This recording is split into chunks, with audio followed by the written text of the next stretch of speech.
My daily take today over at HartmannReport.com is titled "A Billionaire Plot to Put Women Back in Chains." And, you know, this is a new thing. It's a new product, as it were, coming out of the Heritage Foundation. The Heritage Foundation, of course, wrote Project 2025. I mean, this goes all the way back to Reagan. The Heritage Foundation essentially wrote the plan for the Reagan Revolution. It was called a plan to govern, as I recall, or a governing strategy or something like that. So it had governing in it, in the title, in 1980. And, you know, they've been doing it for Republican presidents every year since. Reagan and Trump were the ones who really followed it most rigorously. And now they've got a new one. It's a 90-page tract. It's called Saving America by Saving the Family. And it maps out a future in which American women are stripped of their right to vote without their husband's paperwork. They're denied access to contraception. They're denied access to abortion. They're taken out of the workplace and put back in the home and reduced to what Heritage's new American Citizenship Chair, Scott Ittner, calls the heroic feminine of motherhood and wifeliness. You know, Sunday was Mother's Day, so this was our Mother's Day card, right? Scott Ittner, the guy who's in charge of this over at Heritage, he wants to make gay sex illegal in America again. He wants to make divorce, quote, difficult to get or proscribed. In other words, you know, outlawed. He wants to make adultery and sex between unmarried consenting adults, which he calls fornication, criminal. And he wants the Civil Rights Act to be, quote, scaled back so that businesses, schools, and, quote, every other institution in the country, end quote, can once again discriminate against women, queer people, and minorities the way that they used to. And just a few months ago, the Heritage Foundation hired Ittner to chair its American Citizenship Institute, or initiative, rather. Heritage is not walking this back, by the way. They're bragging about it. They didn't budge. I mean, this is a group that is funded in large part by a handful of billionaire families and has been from the beginning. It started out with the Powell memo back in 1971, and Joseph Coors was so impressed by Lewis Powell's summary that the American way of life, the American enterprise system, the free enterprise system, was at risk because communists and socialists, you know, were taking over America. And what he was talking about was two things. When Lewis, keep in mind, Lewis Powell was a tobacco lawyer who was on the board of, I believe, RJR. He was on the board of one of the big tobacco companies. You'd have to look it up. And this was in 71. In 72, Richard Nixon put him on the Supreme Court. And in 78, he authored the First National Bank versus Bellotti Supreme Court decision that said that corporations are persons and money is the same thing as free speech, and corporations can engage in politics. Excuse me. So here we are with Lewis Powell writing this memo and pardon me, the Heritage Foundation saying, okay, cool, let's do it. And Joe Coors funded the thing, and here we go. We're kind of off to the races with it. So now we've got the document opens with a sentence, "The founding fathers were quite literally fathers," which kind of tells you where it's all going. And Mehmet Oz, you know, Trump's administrator for Medicare and Medicaid, he says 1 in 3 Americans is underbabied. White Americans, of course. This is sort of like the Mutterkreuz, you know, the Cross of Honor for German motherhood that Hitler passed out to women who had more than 4 white babies, or Aryan babies. I mean, the Heritage Foundation is not there yet, but we sure do seem to be moving in that direction. Casey Means was a former Heritage research analyst, now senior White House advisor at HHS. His sister, Callie Means, his sister Casey Means, was the person that Trump wanted as Surgeon General but had to withdraw after Senator Bill Cassidy refused to support her. She told Tucker Carlson that birth control shuts down a woman's life-giving nature. And now we've got this radiologist, Nicole Safier. It just gets wilder and wilder. I mean, you know, it's a divide and conquer strategy. I don't know how to go beyond that. And you compound this with the SAVE Act, you know, which would make it very, very difficult for married women to vote, make it impossible for trans people to vote, make it very hard for military families overseas to vote, for college students to vote. I mean, this is, Mike Lee says that this is the key, you know, the Republican senator from Utah. He says this is the key to winning the 2026 midterms. So here's where you call your senators through the Capitol switchboard at 202-224-3121 and just tell them, we do not want Nicole Safier as the Surgeon General. We oppose any gag rule in Title X, and we want the SAVE Act done away with. Pardon me. And tell them that you expect them to say so publicly. And Missouri, by the way, is trying to get around all this in their little slick thing.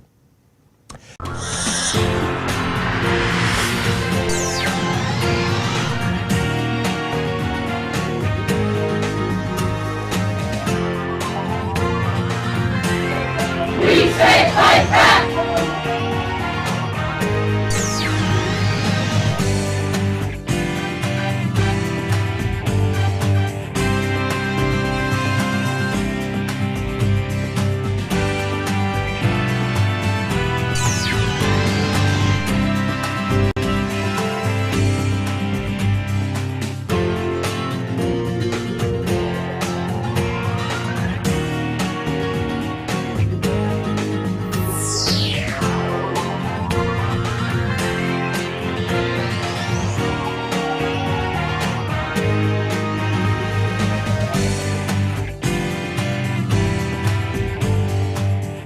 Vance freezes California Medicare.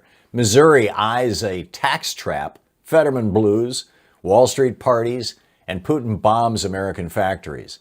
Good morning. This is the Commonwealth Report, news for the public, not the powerful. Will the Supreme Court hand the GOP a $500 million midterm cash bomb? A ruling out of the Supreme Court could land any day now that would let political parties spend unlimited cash in lockstep with their candidates. The case is called NRSC versus FEC, and one of the plaintiffs who launched it back in 2022 is now Vice President J.D. Vance. If the court's hard right majority strikes down coordinated party expenditure limits, Republicans could pour hundreds of millions into the races, working hand in glove with their nominees. Senator Cory Booker warned in his amicus brief that Citizens United already, quote, opened the floodgate to billions in dark money. Now that same court is poised to blow the doors off. Party committees would suddenly rival super PACs as the favorite landing pad for billionaire cash, with a ruling expected just months before voters head to the polls in November. Vance yanks Medicaid money from California in a naked political hit job. Vice President J.D. Vance announced yesterday he's freezing $1.3 billion in Medicaid payments to California, the largest deferral the federal government has ever made. He claims it's about fraud. California's leaders aren't buying it. Governor Newsom's office shot back saying, we hate fraud, but that's not what this is. They say Vance and Oz are targeting in-home services that keep seniors and disabled folks out of nursing homes. The administration already pulled the same stunt in Minnesota, and the CMS staff admitted to using errant figures to justify another fraud probe in New York. They're threatening every blue state next. This isn't fraud enforcement. It's federal extortion, weaponizing health care to punish states that refuse to bend the knee to Trump. Are Missouri Republicans about to soak working families with a tax bait and switch? Missouri voters are being asked to gut their own state income tax this year, and experts say the math is devastating. The state pulls roughly 65% of its general revenue from income taxes. Eliminate it, and lawmakers get sweeping new power to jack up sales taxes on everything from gasoline to home repairs to prescription drugs. The Missouri Budget Project estimates working families would pay about $500 more every year, while the state's 8 billionaires walk away with massive tax breaks.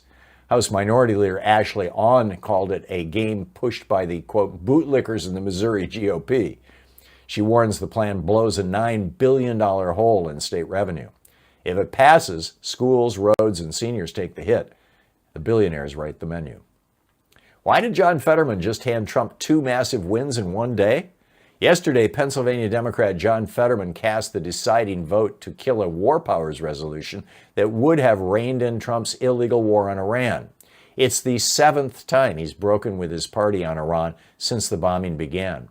3 Republicans crossed over to back the measure. Fetterman was the only Democrat to vote against it.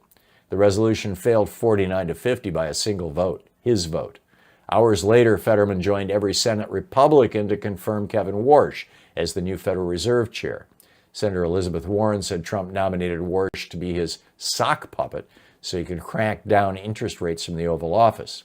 Fetterman claims he'd make a lousy Republican, but his voting record says otherwise. He's the senator Trump openly calls his favorite Democrat, and Pennsylvania voters are watching. Why is Wall Street partying while working America drowns? Despite the Iran war, Trump's chaotic tariffs, inflation climbing past 3.8%, and gas prices crushing family budgets, the stock market keeps hitting new highs. The S&P 500 is up roughly 30% since Trump's election. Why? Because corporate profits are surging on the backs of consumers paying more for everything, while AI investment floods Silicon Valley.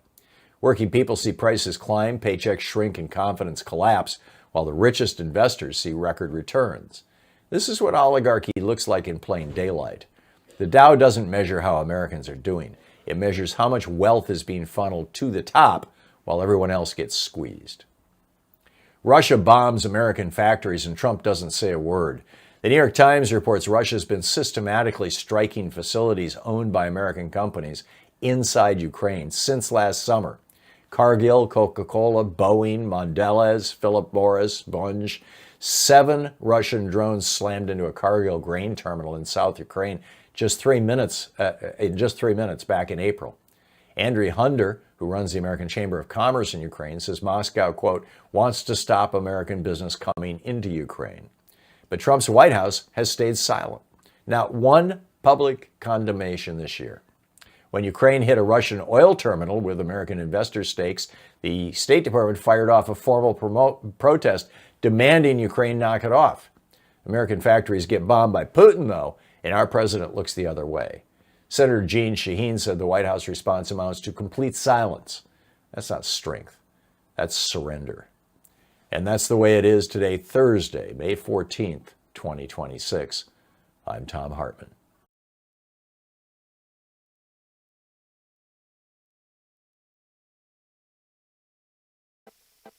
Change starts with you. You can be calling your Democratic or Republican representatives to let them know what you think by calling 202-224-3121. It's the Capitol switchboard. It'll get you right through to them.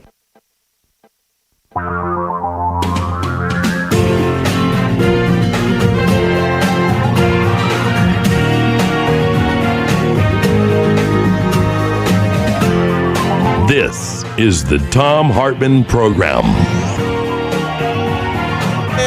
Top of the Thursday to you. Hope you're having a fine day. Did America just get humiliated in China, in Beijing? I'll tell you all about that in just a moment. Also, will the Supreme Court hand the Republican Party a $500 million midterm cash bonus? And did John Fetterman just hand Trump 2 massive wins in one day? And, well, actually, he did. Why? In the second hour of our program, Phil Ittner is going to drop by live from Ukraine. Russia is bombing American factories, and Donald Trump doesn't say anything at all. Ukraine bombed an American factory in Russia, and Donald Trump ordered Ukraine to stop. This is weird stuff. We'll talk to Phil about that. Also, why is Wall Street partying while working America drowns? In our third hour, J.D. Vance, if that's still his name, this is his third name now, yanks Medicaid money from California in a naked political hit job. And are Missouri Republicans about to soak working families with a tax bait and switch? 8 billionaires in Missouri. Looks like they're about to make out like billionaires. But my op-ed today over at HartmannReport.com. Did Xi welcome wealth, power, and corruption as Trump puts Taiwan on the table? step into the Wayback Machine here and go back maybe 15 years or so. And on Fox News, this is during the Obama presidency. And on Fox News, they had this body language expert on who was, all the time being interviewed. I don't know whatever happened to her. Maybe she's still on. I haven't watched Fox News in years. But one of the things, I remember watching a segment and thinking, oh, that's interesting. She said that when people shake hands, if both hands are vertical, thumb up, little finger at the bottom, then that's a handshake among equals. If one person puts their hand palm down and the other person accepts that palm up, that means that the person who's putting palm down is dominant and the person putting palm up is submissive. Now, Donald Trump knows this, right? He's been doing this power handshake thing for decades. He's very famous about it. He tries to grab people's hands and, and he always tries to get his hand on top. Xi Jinping just did the reverse. Donald Trump tried to shake his hand with a power shake, and Xi just grabbed it and flipped it and just took complete control of that situation physically. Now, this, by the way, follows the embarrassing meeting at the airport. Trump's plane, Air Force One, shows up at the airport. When Obama flew into Beijing back in 2009, President Xi came out and met his plane. But not yesterday. Now, when Trump arrived, President Xi was back having tea someplace in the Forbidden Palace or whatever, Forbidden City. And Trump got met by Hang Zheng, the ceremonial vice president, the guy with no power whatsoever, which was China's way of saying, we don't think you have any power either, Trump. And it gets worse. Before the meeting, the formal meeting even started, Donald Trump turned to Xi, the cameras are rolling, and said, you're a great leader. Sometimes people don't like me saying it, but I say it anyway because it's true. It's an honor to be your friend. And Xi just looked at him. He didn't say, oh, well, I'm glad you're my friend, or, you're a great leader too. No, he just looked at him like, who is this gnat? And then in the formal comments, Xi said, and I quote, the Taiwan question is the most important issue in China-U.S. relations. And if it's not handled properly, he said, quote, the two countries will have clashes and even conflicts, putting the entire relationship in great jeopardy. He then referenced Sparta, the Thucydides trap. Now, I've talked about this for years on this program. We've had conversations with, political analysts and historians about it.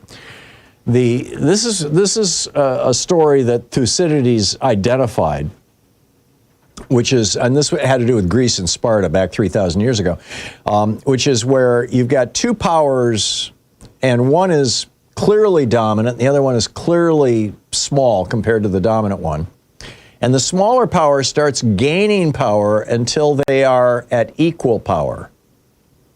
And when they are at equal power, according to Thucydides, the Greek philosopher and historian, when they are at equal power, war becomes almost inevitable if the two cannot find ways to have their interests correspond rather than clash.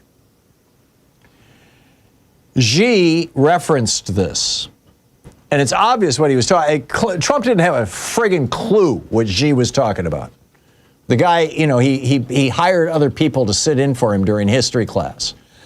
The guy just said, excuse me, Trump just has no understanding of history or of, great power dynamics or any of this stuff. So what happened was Xi says this, and Trump's response is basically, and Xi added, by the way, he said, the whole world is watching our meeting, and the U.S. and China can meet global challenges together and provide more stability for the world. And what was Trump's response? He repeated, you're a great leader.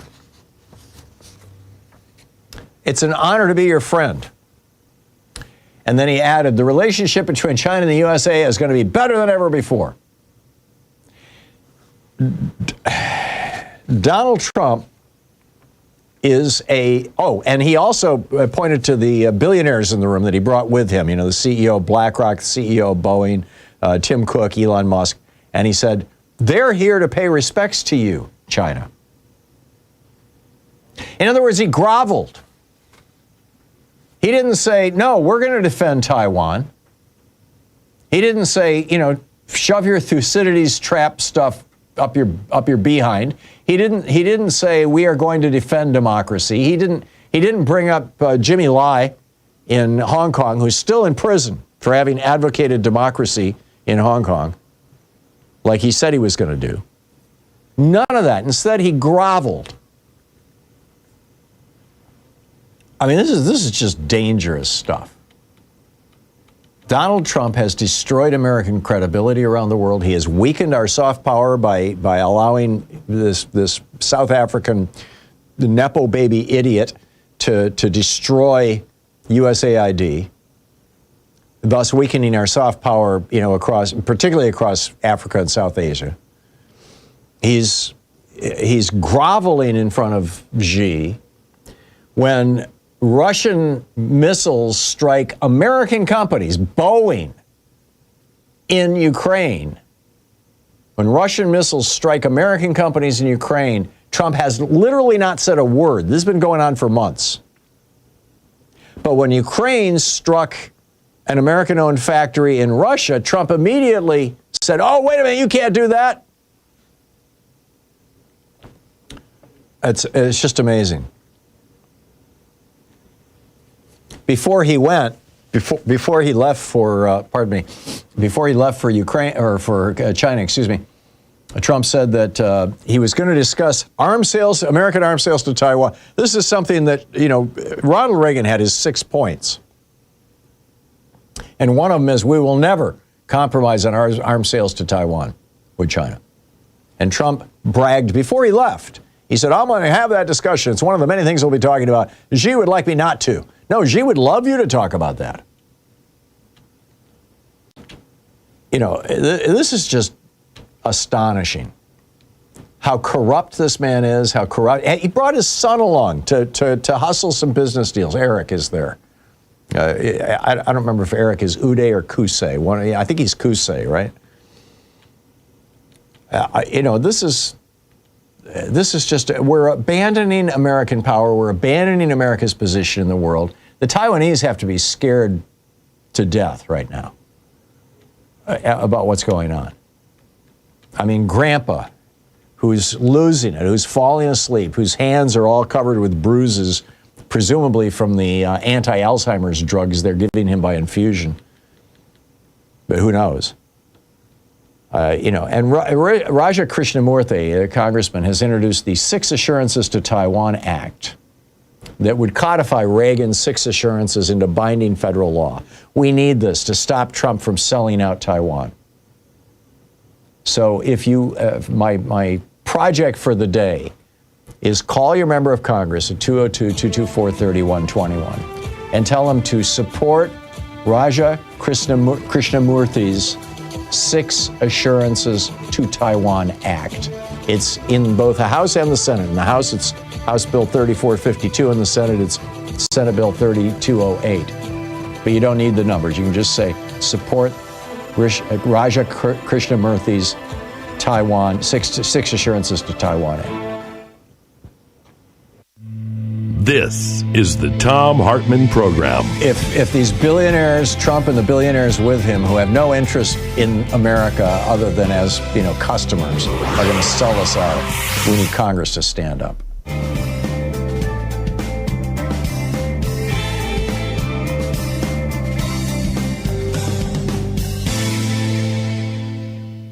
And welcome back, Susie in Willits, California. Hey, Susie, what's on your mind today? Hi, Tom. Hey. And thanks to Mateo. He's always so sweet. He's a good guy.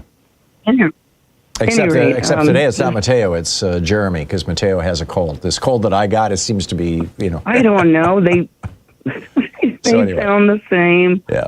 But I love them both. Yeah, all right. Good people. Just this whole thing of why are men so insecure about women? Because men are the really. inferior gender. They're physically weaker. They're emotionally less competent or solid. Physically weaker? Yeah, than a woman? men have a shorter lifespan. But no, I get it. Their muscles are Yes, bigger. they do.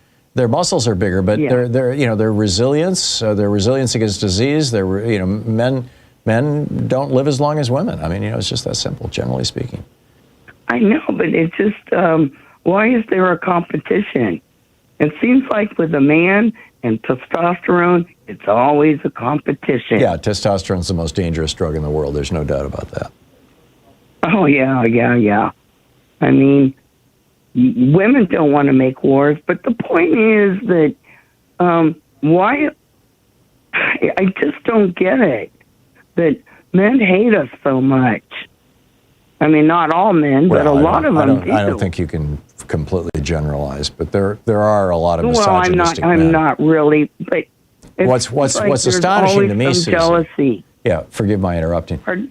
What's astonishing to me is how misogyny and racism have become like foundational. Yeah, exactly. Foundational operating principles for the Republican Party, and Donald Trump, of course, leading that parade. A convicted rapist, and of course, yes. And that just blows my mind that Americans are okay with that. That a third of Americans are still supportive of this. Likewise, completely.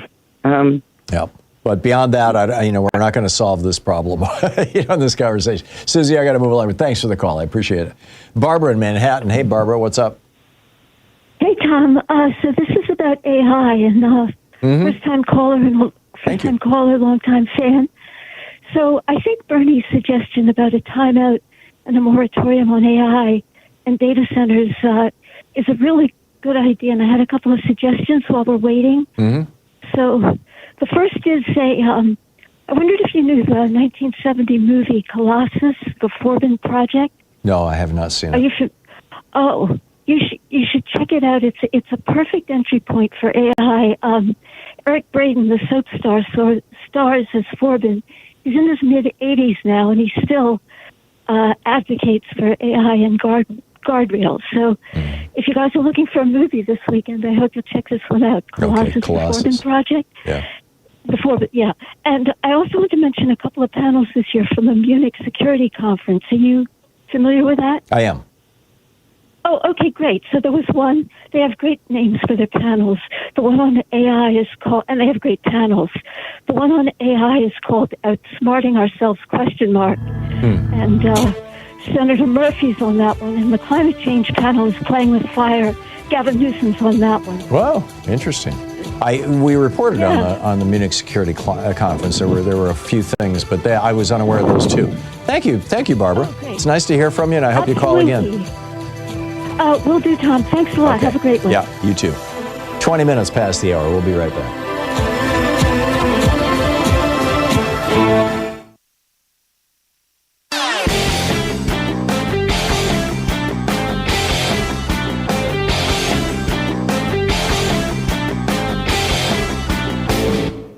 Want news that actually has your back? The Commonwealth Report brings you honest, unfiltered reporting. News for the public, not the powerful. Twice daily updates that matter. Head to commonwealthreport.news and subscribe today. Take back your news. From Los Angeles to Columbia, South Carolina, from Birmingham, Alabama to Baltimore, universal basic income programs are chalking up proof after proof of their viability. Basically, just giving people, low-income people, poor people, somewhere between $500 and $1,500 a month, no strings attached, is lifting people out of poverty, getting them back on track, getting them into solid middle-class jobs, helping their children tremendously. This works. Now, we don't have to do UBI in the United States. We're the only developed country in the world that doesn't have a national health care program. Health expenses are whacking a lot of low-income people. We're the only developed country in the world that doesn't have free college education. Education expenses are whacking people. There's a lot we could do. We can subsidize housing. We can subsidize food. We do that with food stamps. We could expand it. There's a lot we could do to benefit from this. There's a whole report about that over at hartmanreport.com. Check it out.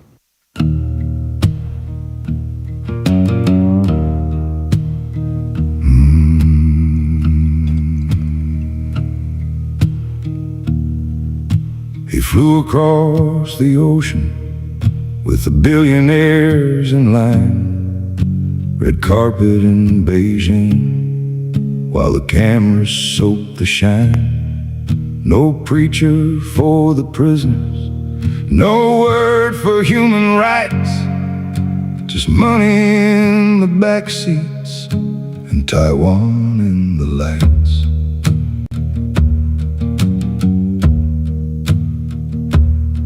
He stood behind the curtain, didn't even make the walk, while the strong men and the deal makers prepared their private talk. And somewhere in Taipei, a mother held her breath, wondering what gets traded when power dances with wealth. Oh, the flags were waving proudly, but something felt gone wrong when the rich all sang together, freedom don't stay strong. And the world keeps getting colder when the price of truth gets sold on a red carpet to Beijing for a suitcase full of gold.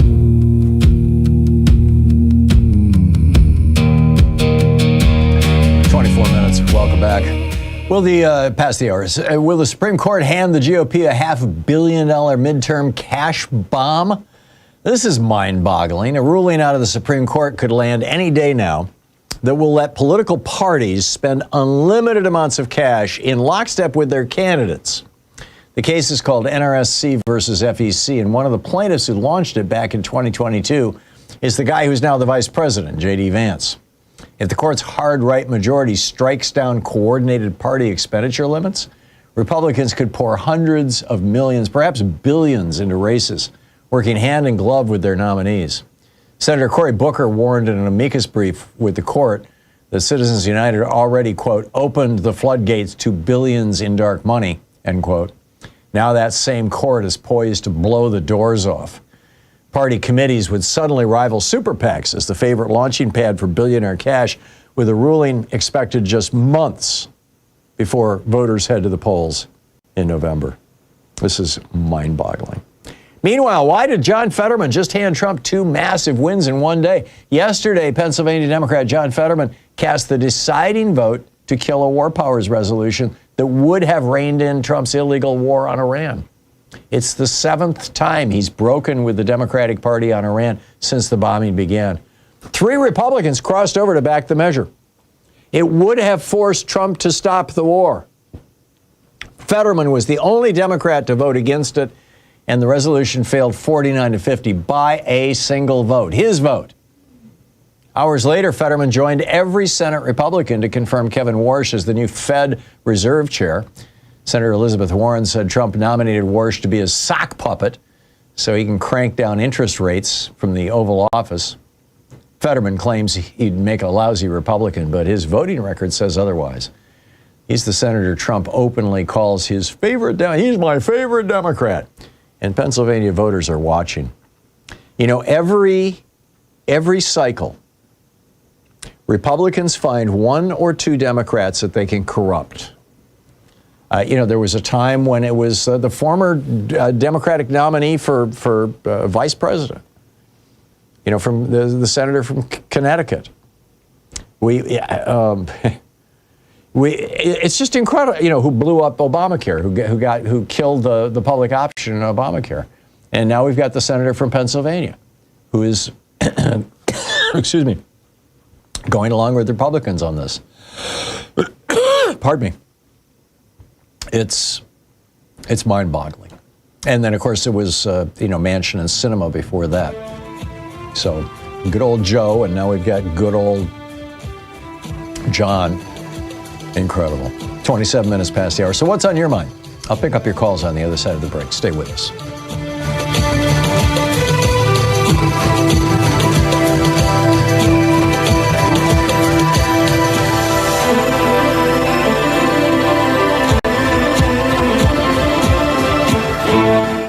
You're You're listening to the Thom Hartmann Program. Call 202-808-9925. Back with your calls after this. What do you how do you think this is going to play out? Are we looking at a war with China? Stick around.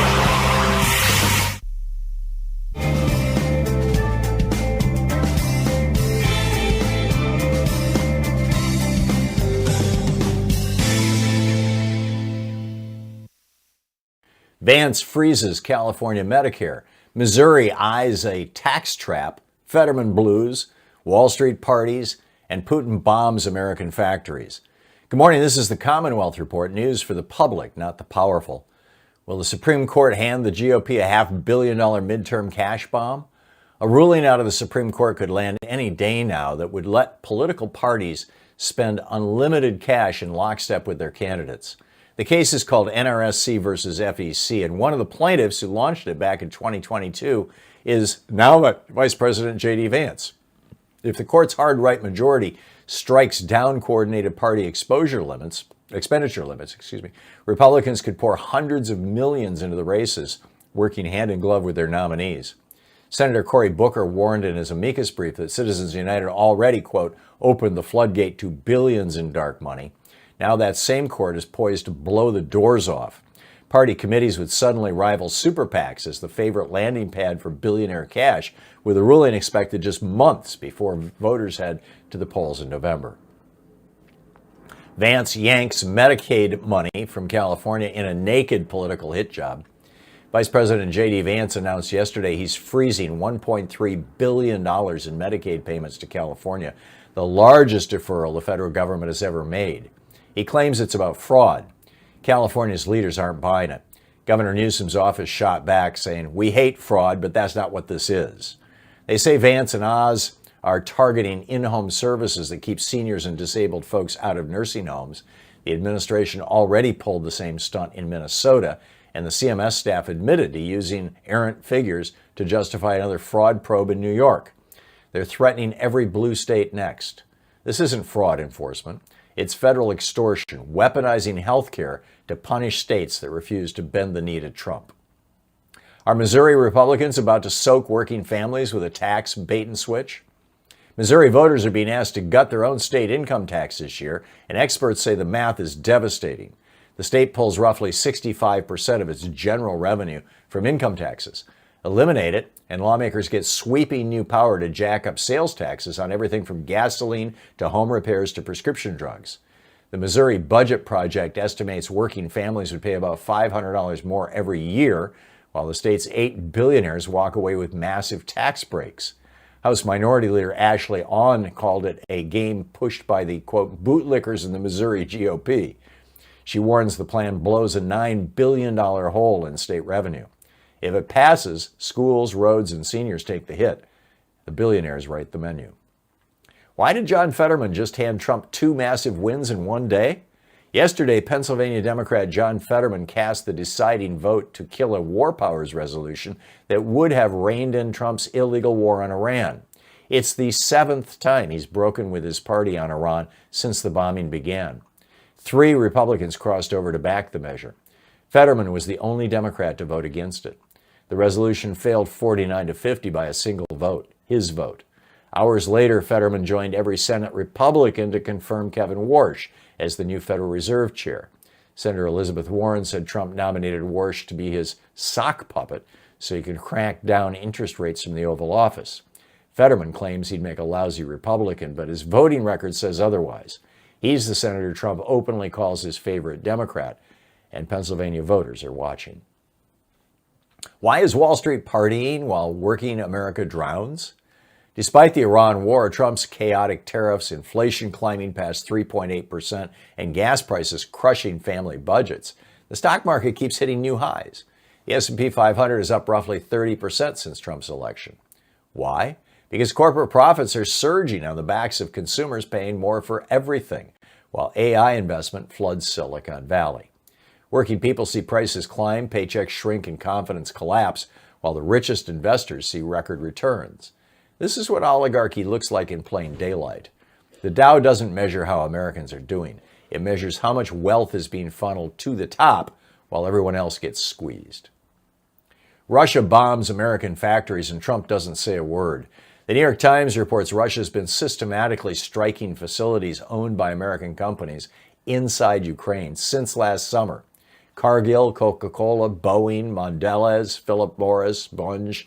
7 Russian drones slammed into a Cargill grain terminal in South Ukraine in just 3 minutes back in April. Andriy Hunder, who runs the American Chamber of Commerce in Ukraine, says Moscow, quote, wants to stop American business coming into Ukraine.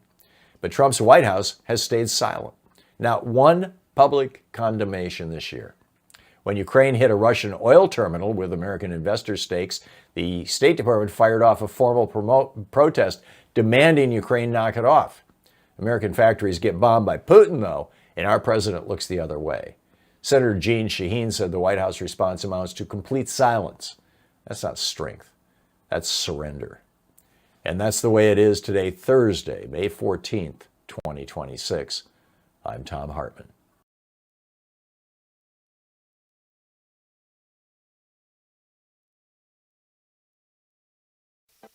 Change starts with you. You can be calling your Democratic or Republican representatives to let them know what you think by calling 202-224-3121. It's the Capitol switchboard. It'll get you right through to them.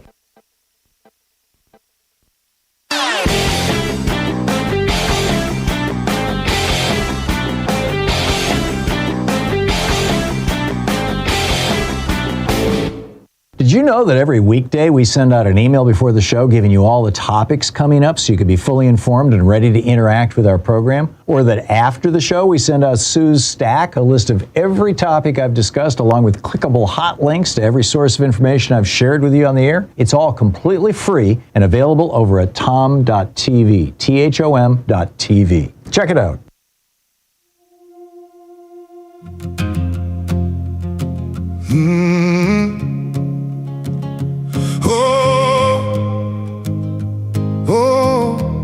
Welcome back. 34 minutes past the hour. Picking up your calls here. CC in Northbrook, Illinois. Hey, CC, what's up?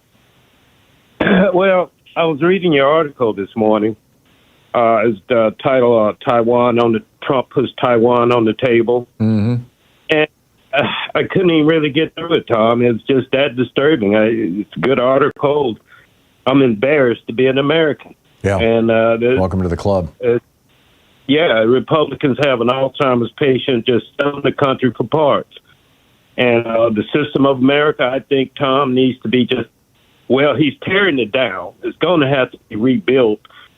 And this is just January 6th, part 2. So he's just tearing it down. As you said, we've lost all credibility all out the world. The China president is just going to eat his lunch. It's embarrassing. I know we can't change horses in the middle of the race with our leadership. But when we get to that point, when Democrats get back on their feet, the system's going to have to be rebuilt, including the Democratic Party. There's money in politics.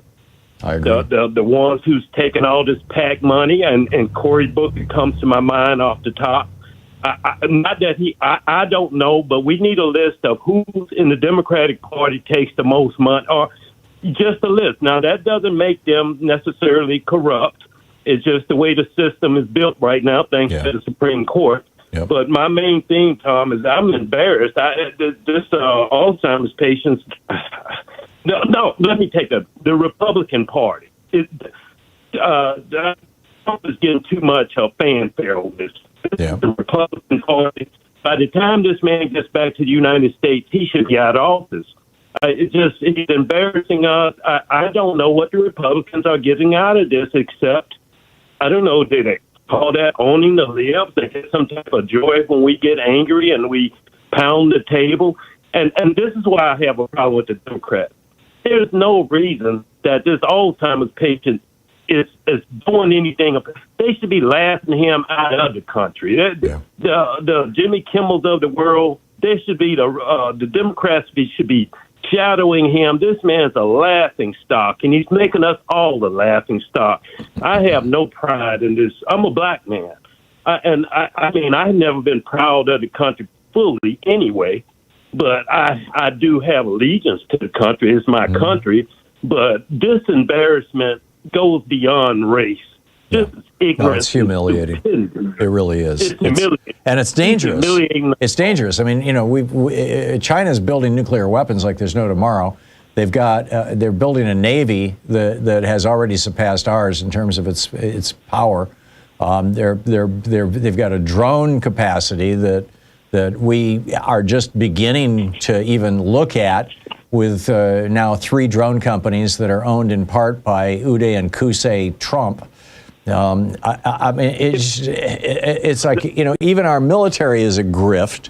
Now we're learning that the FBI is you know, throwing people on the most wanted list at the last minute so that they can claim that they should alter their constitution so that they can once again have nuclear weapons, or not once again, so that they can begin having nuclear weapons. The rest of the world has figured out that with, you know, Uncle Crazy, Uncle Diapers here in the White House, that they cannot rely on the United States. The European countries, the NATO countries are freaking out. The Southeast Asia, Taiwan's got to be, you know, the president of Taiwan has to just be agonizing. Yes. I mean, you know, he's selling them out. Yeah. No, I'm with you. CC, we're starting to repeat ourselves. Yeah, I got to move along, but you said it so well. Your analysis is spot on. I'm going to call my senator and my congressman today. Say that again. I'm going to call my senator and my congressperson today. Good. Like them up, do your assignment. Yeah, tell them to support Krishnamurthy's Taiwan bill. Yeah. CC, thank you. Good talking to you. Bob in Raleigh, North Carolina. Hey, Bob, what's up? Hey, man. First and foremost, Tom, sending you healing energy to and to Mr. Mateo, so you guys get up to full power. Well, Once again, we need you both at full power. Thank you. We're doing our best. In these times of challenge. And then the other thing I was telling Jeremy was, and one other quick thing, the music. Yeah, you're right. The mood, we're with Louise and the country theme. I'm trying to get a voice as deep as the one singer, so I can then go, North Carolina Republicans, bad for North Carolina, bad. But anyway, that's all I need for an ad. So I'm glad. I'm hoping you feel better. I was telling Jeremy that 2 things or 3 things on the downside, but one on the up. I guess for Trump, he knows nothing about Sun Tzu. You know, the old adage of if you know yourself, you win 50% of the time. If you know your opponent, you win 50% of the time. If you know your opponent and yourself, you win 100% of the time. I've been in sales for over 3 decades, and that whole body language thing, exactly. I would always, you reach for a handshake for as equals. Occasionally, you got a clown who would try to wrench it over, but I can hang in a high bar or on a trellis for 3 minutes. And I was an ex-gymnast, so I let them go a little bit, and then I let them know that not to do that again. Yeah. So it's not. Yeah. Which is what Xi did to Trump today. Yes.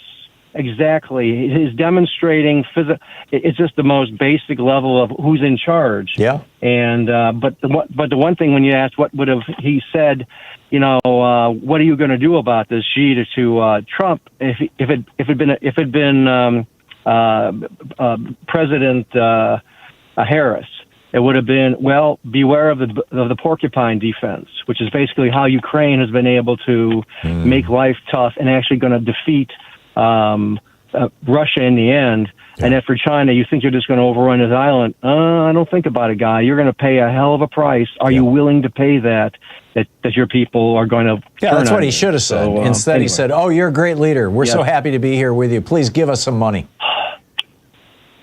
And all those other billionaire grifters. I mean, it just makes us look. I know it's with the previous caller. I agree. It's a hard thing. One last uplifting thing is that in the Democratic Party here in North Carolina, the thoughts of going big. We're looking at Mandami, Mayor Mandami, and what he's doing, and that's exactly what we want to do. None of this piecemeal stuff. None of this, what's his face, Fetterman, Fetterman stuff. We'll do things for the people, get things going fast, quick, but also go for big stuff, go for big investments. Yeah. And so, I get it. That's it. And I will call about the 6 assurances bill to my representative, and also I got Tillis and Bud. So anyway, but I will call nonetheless. Yeah, I mean, Taiwan is like literally one of the most, if not the most, vibrant democracy on earth. Absolutely. You know, it's you know, one of the least corrupt, most honest, most well done. They have the literally the world's best healthcare system, which, by the way, was organized by an American who went over there and showed them how to do it. It's been years since I wrote about it in my book, The Hidden History of American Healthcare. I forget his name.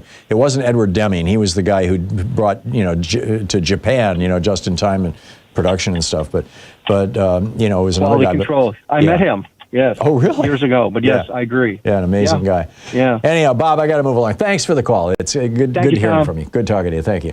Terry in Chicago. Hey, Terry, what's up? Hey, Tom, hope you're doing well.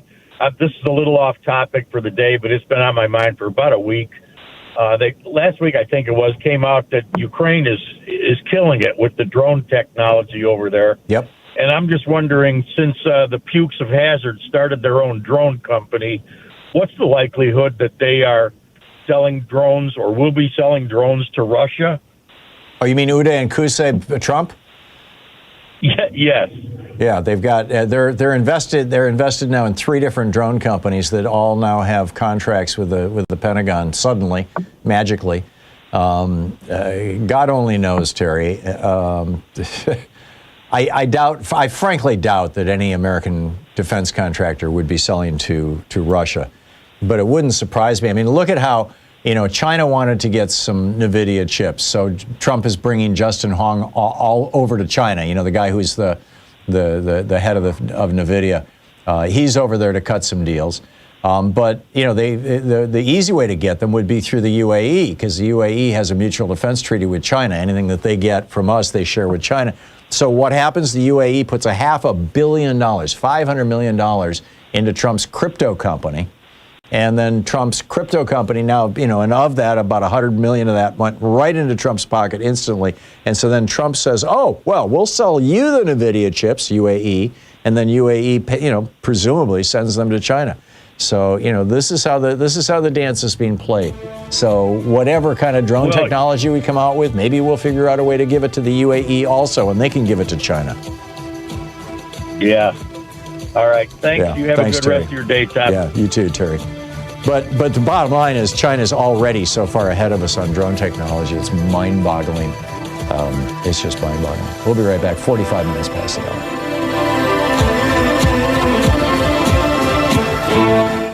You're listening to Thom Hartmann. Visit ThomHartmann.com for audio and video archives. It's the True People's Media. Back with your calls in just a moment.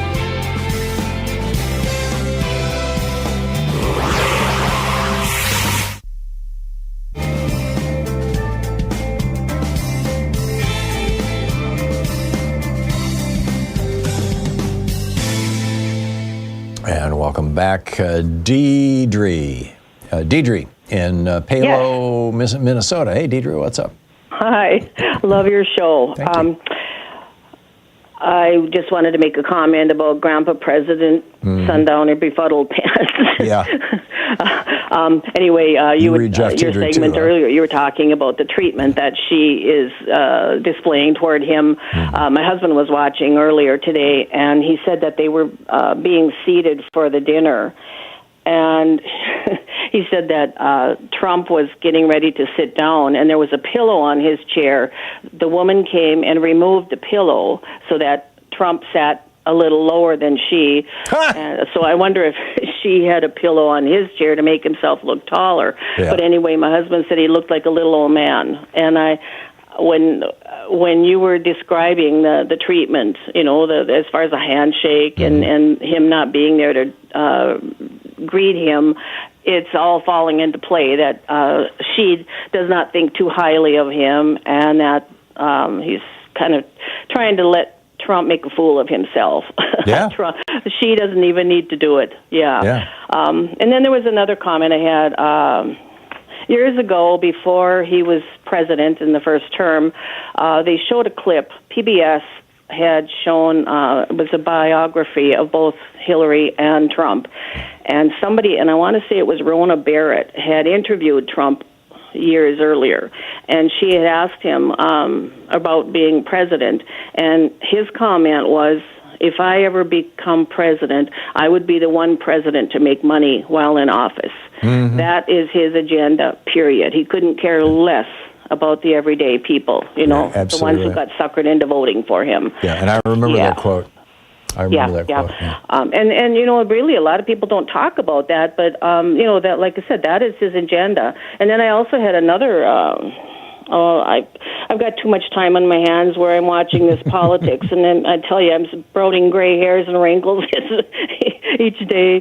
But anyway, I was wondering how it would work out if a Democrat became president again, which at some point it will happen, and if that president pardons this Cole Allen and the other guy who was.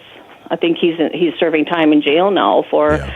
They figure no president he was is going to pardon anybody who tries to take a shot at another president. That's just not going to happen, and it shouldn't happen. Yeah, but I mean, I wonder how the Republicans would handle that. Because look what they did with the January 6th crew. Right. And they went through the court process. How much did that cost? Juries found them guilty.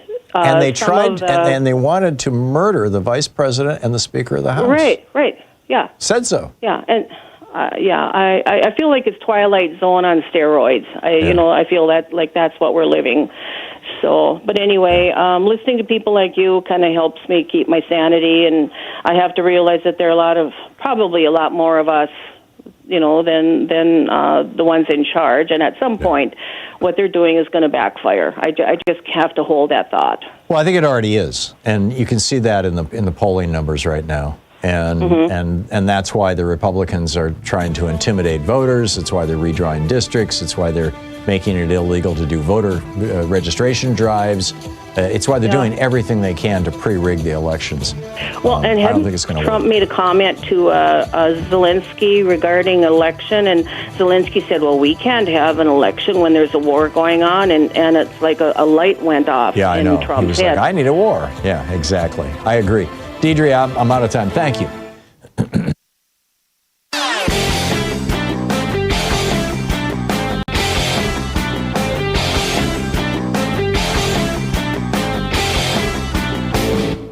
Hey, thanks so much for sharing our program and for reaching out to our stations and sponsors and letting them know that you're listening. It really means a lot to us. Between 1920 and 1980, America went from the middle class being about 10 or 12% of us up to being over 60% of us. What drove that was high taxation. High tax rates. Woodrow Wilson had 91% income tax rate.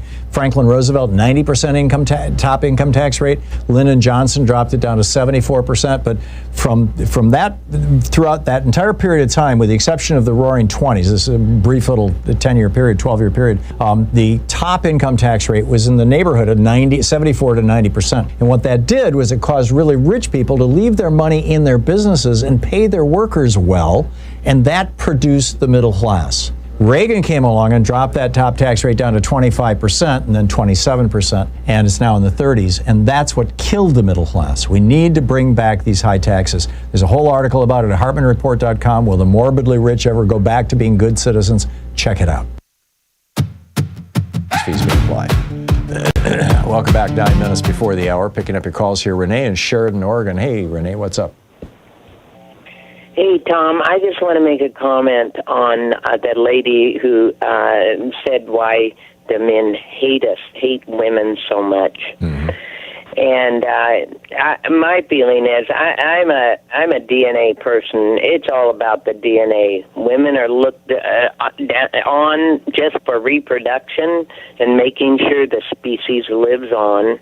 And men are all about planting the seed and dying off early. And taking territory. And that's what's happening right now with this strong psychopathic gene, that DNA of Trump and his family. They don't care about anybody. They're true psychopaths. I agree. So, I'm not sure it's genetic. The only thing we can do is vote Democratic for people that have the softer gene of DNA that women have. Yeah. So, and men, and I'm sorry, women aren't going to get elected in our country. Yeah. Well, and that's the problem. That's When you look at some of the countries, particularly like the Scandinavian countries, where women just, are completely ascendant in terms of, political power, their countries are very, very well run.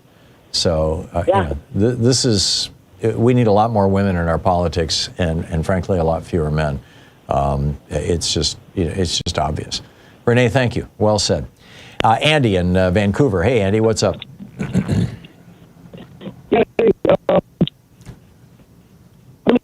Andy, you've got the telephone disease. We're looking for a new phone company, by the way.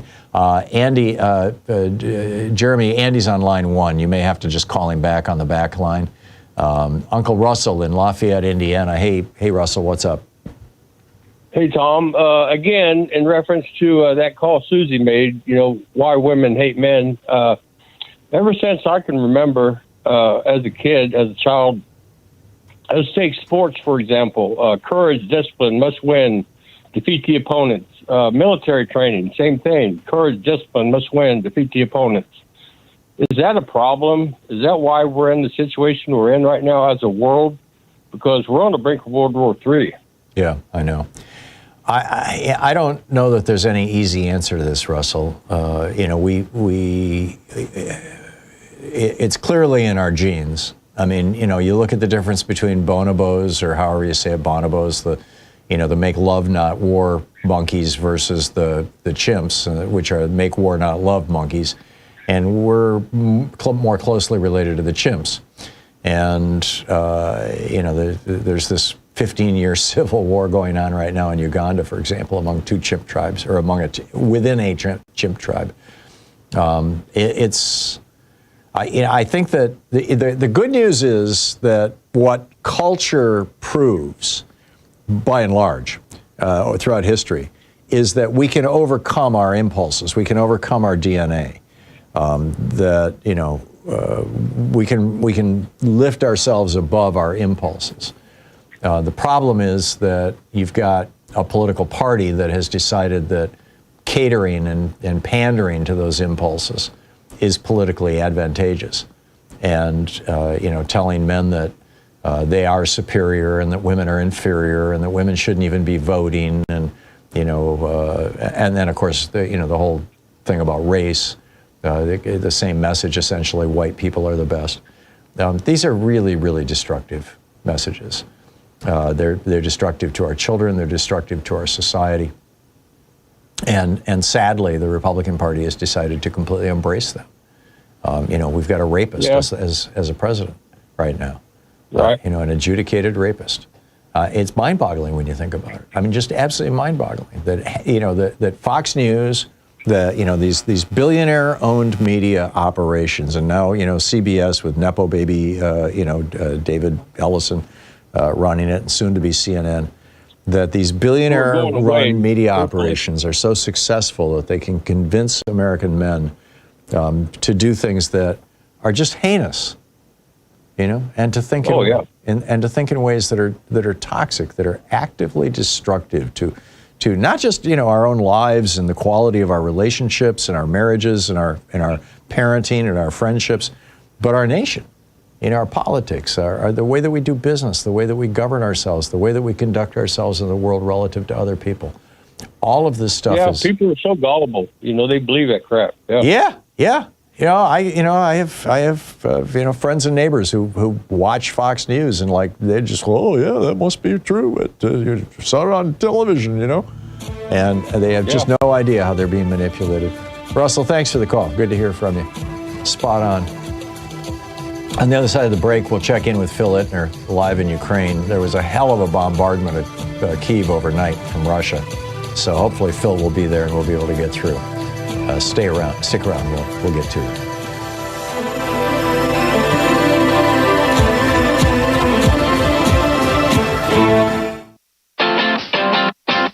You're listening to Thom Hartmann.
Vance freezes California Medicare.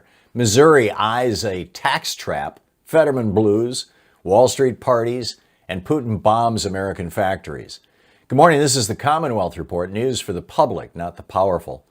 Will the Supreme Court hand the GOP a $500 million midterm cash bomb? A ruling out of the Supreme Court could land any day now that would let political parties spend unlimited cash in lockstep with their candidates. The case is called NRSC versus FEC, and one of the plaintiffs who launched it back in 2022 is now Vice President J.D. Vance. If the court's hard right majority strikes down coordinated party expenditure limits, Republicans could pour hundreds of millions into the races, working hand in glove with their nominees. Senator Cory Booker warned in his amicus brief that Citizens United already, quote, opened the floodgate to billions in dark money. Now that same court is poised to blow the doors off. Party committees would suddenly rival super PACs as the favorite landing pad for billionaire cash, with a ruling expected just months before voters head to the polls in November. Vance yanks Medicaid money from California in a naked political hit job. Vice President J.D. Vance announced yesterday he's freezing $1.3 billion in Medicaid payments to California, the largest deferral the federal government has ever made. He claims it's about fraud. California's leaders aren't buying it. Governor Newsom's office shot back saying, "We hate fraud, but that's not what this is." They say Vance and Oz are targeting in-home services that keep seniors and disabled folks out of nursing homes. The administration already pulled the same stunt in Minnesota, and the CMS staff admitted to using errant figures to justify another fraud probe in New York. They're threatening every blue state next. This isn't fraud enforcement. It's federal extortion, weaponizing health care to punish states that refuse to bend the knee to Trump. Are Missouri Republicans about to soak working families with a tax bait and switch? Missouri voters are being asked to gut their own state income tax this year, and experts say the math is devastating. The state pulls roughly 65% of its general revenue from income taxes. Eliminate it, and lawmakers get sweeping new power to jack up sales taxes on everything from gasoline to home repairs to prescription drugs. The Missouri Budget Project estimates working families would pay about $500 more every year, while the state's 8 billionaires walk away with massive tax breaks. House Minority Leader Ashley Ahn called it a game pushed by the, quote, bootlickers in the Missouri GOP. She warns the plan blows a $9 billion hole in state revenue. If it passes, schools, roads, and seniors take the hit. The billionaires write the menu. Why did John Fetterman just hand Trump 2 massive wins in one day? Yesterday, Pennsylvania Democrat John Fetterman cast the deciding vote to kill a war powers resolution that would have reined in Trump's illegal war on Iran. It's the 7th time he's broken with his party on Iran since the bombing began. 3 Republicans crossed over to back the measure. Fetterman was the only Democrat to vote against it. The resolution failed 49-50 by a single vote, his vote. Hours later, Fetterman joined every Senate Republican to confirm Kevin Warsh as the new Federal Reserve chair. Senator Elizabeth Warren said Trump nominated Warsh to be his sock puppet so he could crack down interest rates from the Oval Office. Fetterman claims he'd make a lousy Republican, but his voting record says otherwise. He's the senator Trump openly calls his favorite Democrat, and Pennsylvania voters are watching. Why is Wall Street partying while working America drowns? Despite the Iran war, Trump's chaotic tariffs, inflation climbing past 3.8%, and gas prices crushing family budgets, the stock market keeps hitting new highs. The S&P 500 is up roughly 30% since Trump's election. Why? Because corporate profits are surging on the backs of consumers paying more for everything, while AI investment floods Silicon Valley. Working people see prices climb, paychecks shrink, and confidence collapse, while the richest investors see record returns. This is what oligarchy looks like in plain daylight. The Dow doesn't measure how Americans are doing. It measures how much wealth is being funneled to the top while everyone else gets squeezed. Russia bombs American factories and Trump doesn't say a word. The New York Times reports Russia's been systematically striking facilities owned by American companies inside Ukraine since last summer. Cargill, Coca-Cola, Boeing, Mondelez, Philip Morris, Bunge. 7 Russian drones slammed into a Cargill grain terminal in South Ukraine in just 3 minutes back in April. Andriy Hunder, who runs the American Chamber of Commerce in Ukraine, says Moscow, quote, wants to stop American business coming into Ukraine. But Trump's White House has stayed silent. Not one public condemnation this year. When Ukraine hit a Russian oil terminal with American investor stakes, the State Department fired off a formal protest demanding Ukraine knock it off. American factories get bombed by Putin, though, and our president looks the other way. Senator Jeanne Shaheen said the White House response amounts to complete silence. That's not strength. That's surrender. And that's the way it is today, Thursday, May 14th, 2026. I'm Thom Hartmann.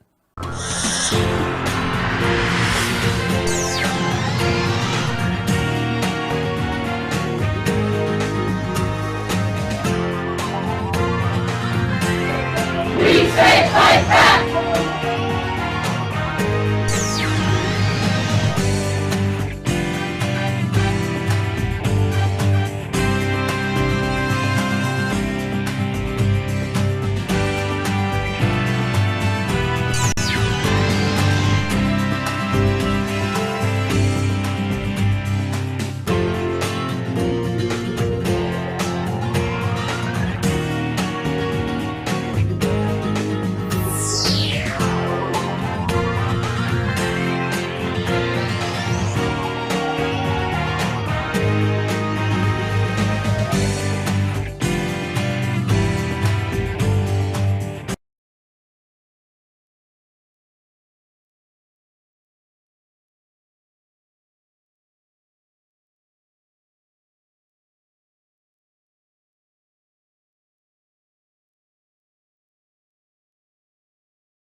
Change starts with you. You can be calling your Democratic or Republican representatives to let them know what you think by calling 202-224-3121. It's the Capitol switchboard. It'll get you right through to them.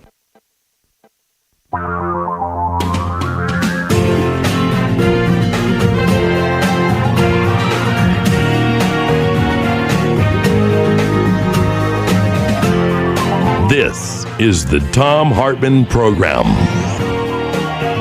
Welcome back. On the line with us, our buddy Phil Ittner, the veteran war correspondent, host of the On the Edge podcast. He lives in and based out of Kyiv, Ukraine. Philip Ittner on YouTube, Ittner Philip on social media. Phil, welcome back to the program. How's everything? I understand you guys were just hammered last night by Russian drones and missiles.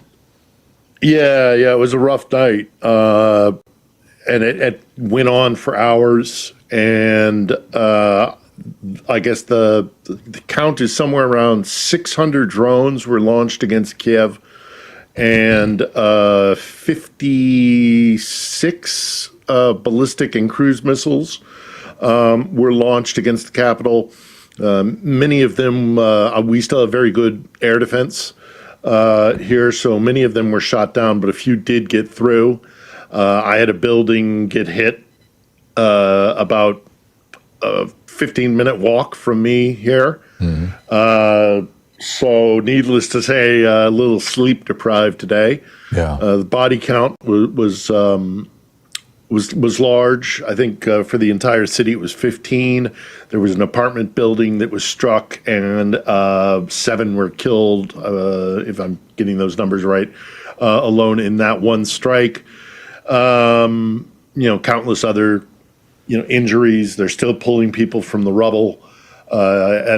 Even just an hour and change ago, there was a bulletin that some children were pulled from the rubble. Still at this hour. So it was a massive attack, and it's being called the biggest attack since the initial invasion back in 22. President Zelensky came out with a statement in which he kind of indicated that it might have something to do with the fact that Donald Trump has traveled to Beijing and, trying to send a message to both Trump and Xi about what they can do, the Russians, in this war here in Ukraine, and still being able to strike the capital. But, it's all arbitrary, and it's civilians they're hitting. Right. They're not really going for military targeting. If anything, they are trying to hit civilian energy infrastructure, which is a war crime. But it was just hours and hours and hours of anti-aircraft, blasts and explosions, and the air raid alert would go on, and then not 5 minutes later, it would be switched off. You'd give it all clear, and then 5 minutes after that, a new air raid alert. So it wasn't just the sounds of the explosions and everything. It was these up and down alerts of, take shelter. Okay, now it seems the skies are clear. No, take shelter again. And it just, it just wears on the nerves. Yeah. And which is the whole point. Its intention. Yeah. So I understand in the Kherson area, there's a region where Russia has basically encircled part of Ukraine. I'm sorry, Tom, I lost you there. Can you repeat that? Can you hear me now? Hello? No, sorry. Hold on one moment. I'll see if I can change this. Okay, 1, 2, 3, 4, 5. Let me know when you can hear me. We'll just do it with speakers. Can you hear me now? Yeah, I can, yeah. Okay, great. So I understand in the Kherson region that there is a part of Ukraine that has been encircled by the Russians, and they're not letting food or other supplies in or out. About 6,000 people are trapped, and they're trying to starve them out. Is that true? Yeah, we're getting increasing reports about this. I sat down with a reporter who lives in Kherson. She lives in the city, which is still held in Ukrainian hands. Kherson is divided by the river. So the western side of the river is held by Ukraine, and that's where the city and the seat of government is. And then on the western side of the embankment of the river, that's where Russians are, and they send drones in and things like that. But they also occupy that part of the oblast, the Kherson Oblast.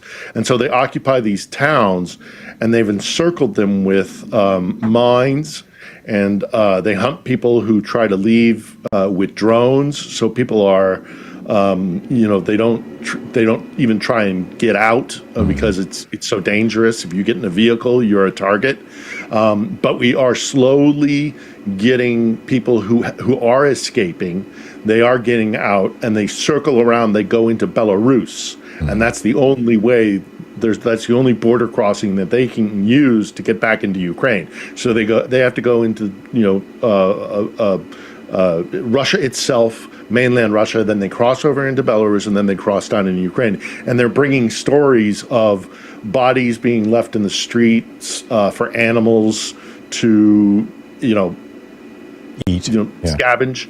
And terrible torture, and not letting medicine or food in, lack of drinking water, even people who have wells, because the wells work on electricity, they can't get gas for the generators, so they can't draw water from their own wells, which is how they used to survive. And it's turning into a situation where there's a real bad potential human catastrophe if this goes on for much longer, because they've already gone for months and months now without food, and it's just the Russians have decided that instead of allowing for an escape corridor, which is what they've normally done for civilians, oftentimes when they're either advancing on a city or they're sieging a city, that they'll let them out through they'll set up a corridor and they'll hold it open for a while. They're not doing that this time. Yeah, this time they're starving these people. The other story that I saw is that Ukraine, within Ukraine, there are a bunch of American companies that have manufacturing facilities or other offices, and that Cargill, Coca-Cola, Boeing, Mondelez, Philip Morris, Bunge, these companies have been hit by Russian drones. In fact, Cargill just got hit by 7 Russian drones into their major grain terminal, 7 drones in just 3 minutes. And that the American Chamber of Commerce is asking the Trump administration to ask Russia to stop hitting American companies in Ukraine. And the Trump administration refuses to ask Russia to stop. Yet when Ukraine struck, along with other targets, perhaps even accidentally, struck an American company's facilities in Russia last week. The Trump administration immediately issued a warning to Ukraine saying, don't hit American companies within Russia. What the hell is going on here, Phil? Well, I mean, it's, this is no surprise. Trump has a preference for Vladimir Putin, and he has a open disdain for Zelensky and Ukraine. I mean, we all we have to do is think back to that incident in the Oval, in which he was saying, you have no cards, you might as well surrender, give up, all this kind of stuff.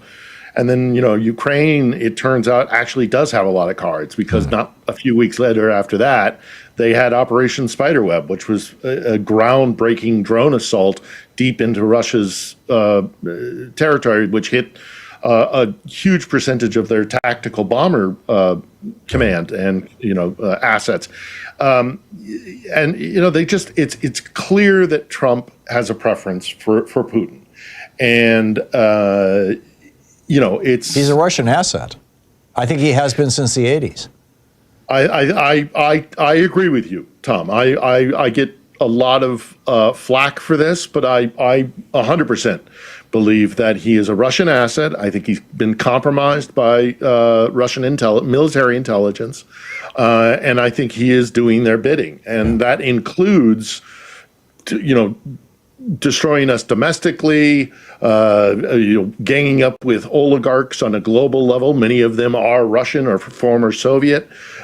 He's compromised by all the shady financial deals that he did with those oligarchs, who are just there's no difference between these. Most 99% of these oligarchs are beholden to the Kremlin, so there's really no difference there.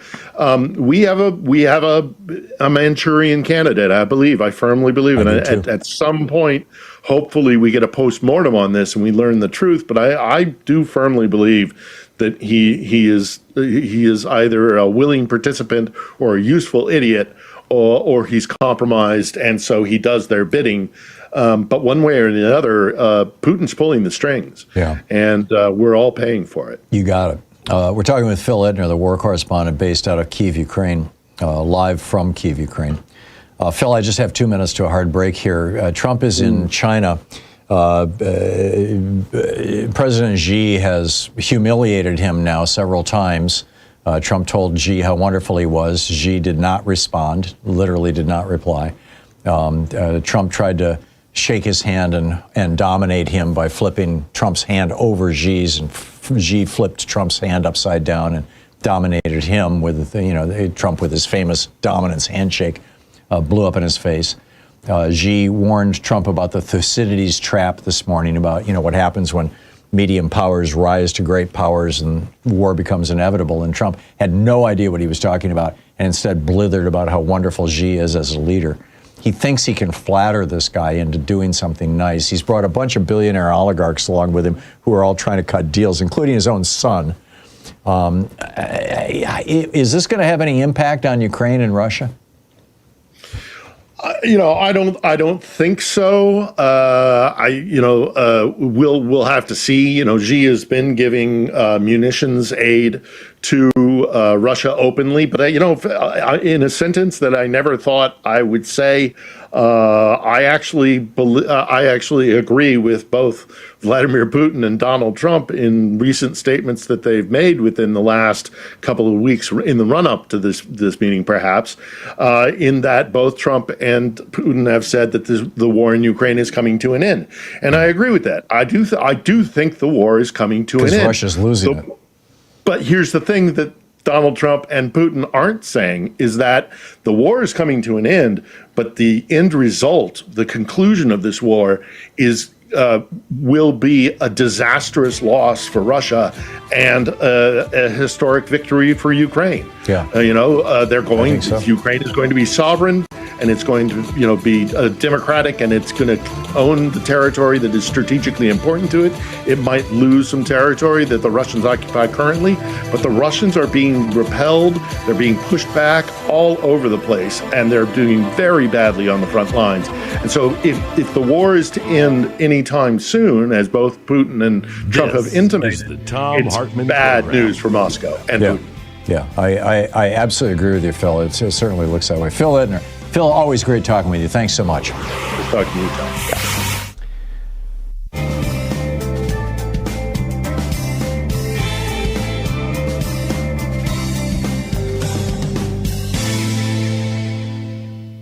And welcome back. Let's pick up some phone calls here.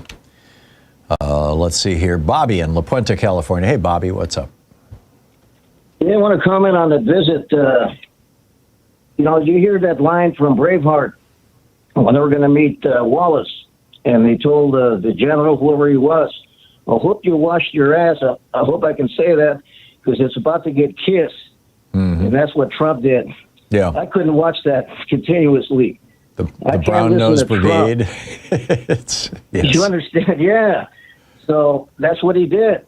Yeah. Kissing the ring. And I noticed that he's so insecure when it comes to powerful men.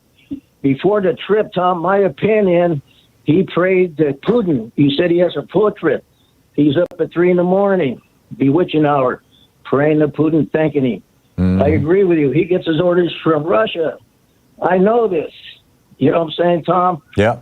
So we're in the, how do I say, a boxing match, a rope-a-dope. You've heard of that. Mm-hmm, yeah. They're throwing punches. We're taking all that they're giving. Their missiles, right? They're running out of ammunition. So we just have to wait, be patient. And for the people that are concerned, there's a serenity prayer. I have to say, throughout the day, I don't let Trump get under my skin. Yeah. And what I do, Tom, pray. Yeah. I'm with you, Bobby. Pray. I'm with you. You understand? Excuse me. Well said, Bobby. For these brown-nosed Republicans. So, Tom, like I say, drink your liquids, right? Get hydrated and get healthy. I will. I'm working on it, Bobby. I've taken my elderberry and drinking my greens, and you got it. Bobby, thank you for the call. It's always great hearing from you. And give my best to Vivian. Keep on thank pushing, you, brother. Yeah, back at you. Thank you. Thomas in Panetta, Florida. Hey, Thomas, what's up? Hi, Tom. I hope you're doing better. I'm fine. You're feeling good. Just have a bit of a cough. Good. I wanted to bring out that our military equipment that we have, our military structure is obsolete. Aircraft carrier technology is old school. Oh, yeah. Drones have changed everything. Oh, absolutely. And I'll tell you another thing. They have hypersonic missiles. Russia does, and China, and we don't even have hypersonics yet.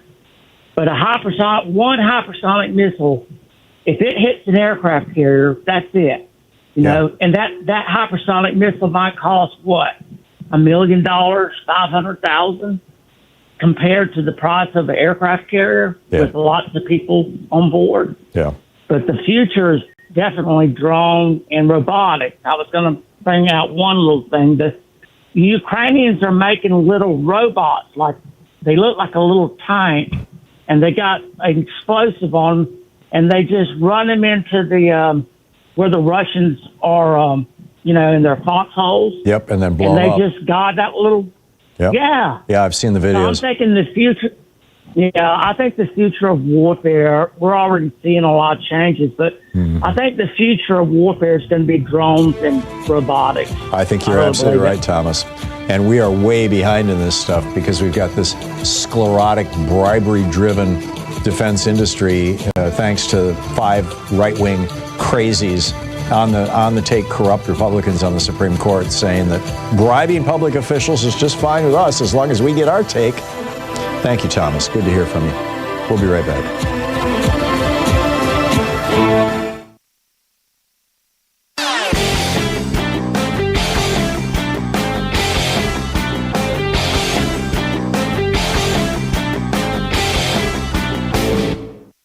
Don't let billionaires shape your understanding of the world. The Hartmann Report brings you powerful, independent insight, free, clear, direct, and uncompromising. Go to hartmannreport.com now and get the facts you deserve. You know, when Volodymyr Zelensky became president of Ukraine, he was dealing with one of the more corrupt countries, a legacy of the Soviet time, with a number of very, very corrupt oligarchs who basically owned politicians. One of them, like Viktor Medvedchuk, was essentially the Rupert Murdoch of Ukraine. He owned a television network and a bunch of TV stations and was constantly pumping out right-wing poison and tearing people apart. And he owned a bunch of politicians. So, and this is the part most Americans don't know. Last June, a new law came into effect. It was passed the year before in Ukraine that basically says to the oligarchs in Ukraine, you can stay rich if you want, but you can't use your money to influence politics. No more oligarchs in politics. They called it de-oligarchization. Seriously. There's a whole piece about it over at hartmannreport.com. Check it out. In the shadows of the Kremlin's might, a deal was struck beneath the night.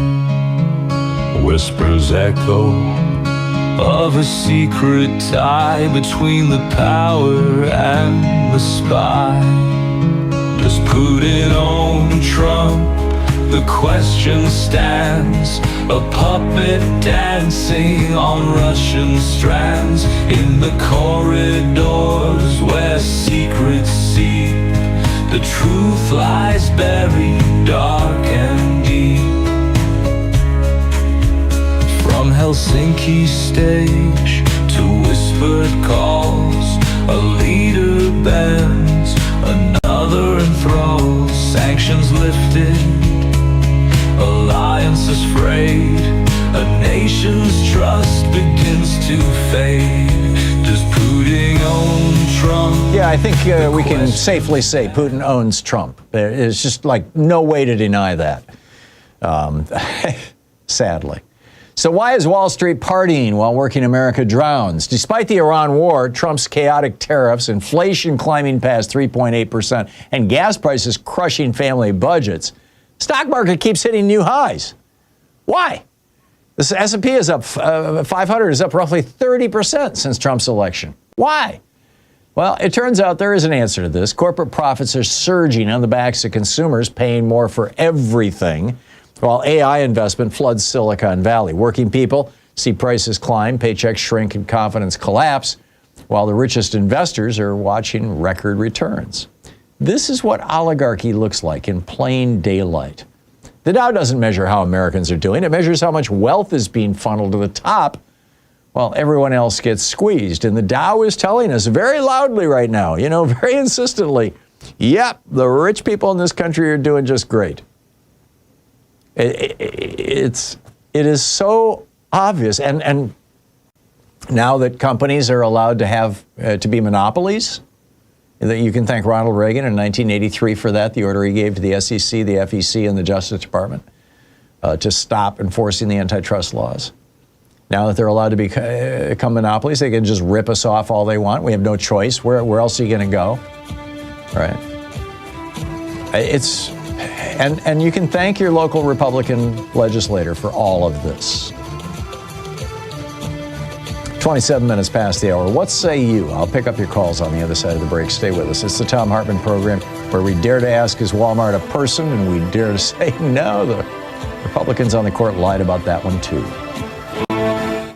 You're listening to the Thom Hartmann program. Call 202-808-9925. Talk media for the rest of us. We'll be right back.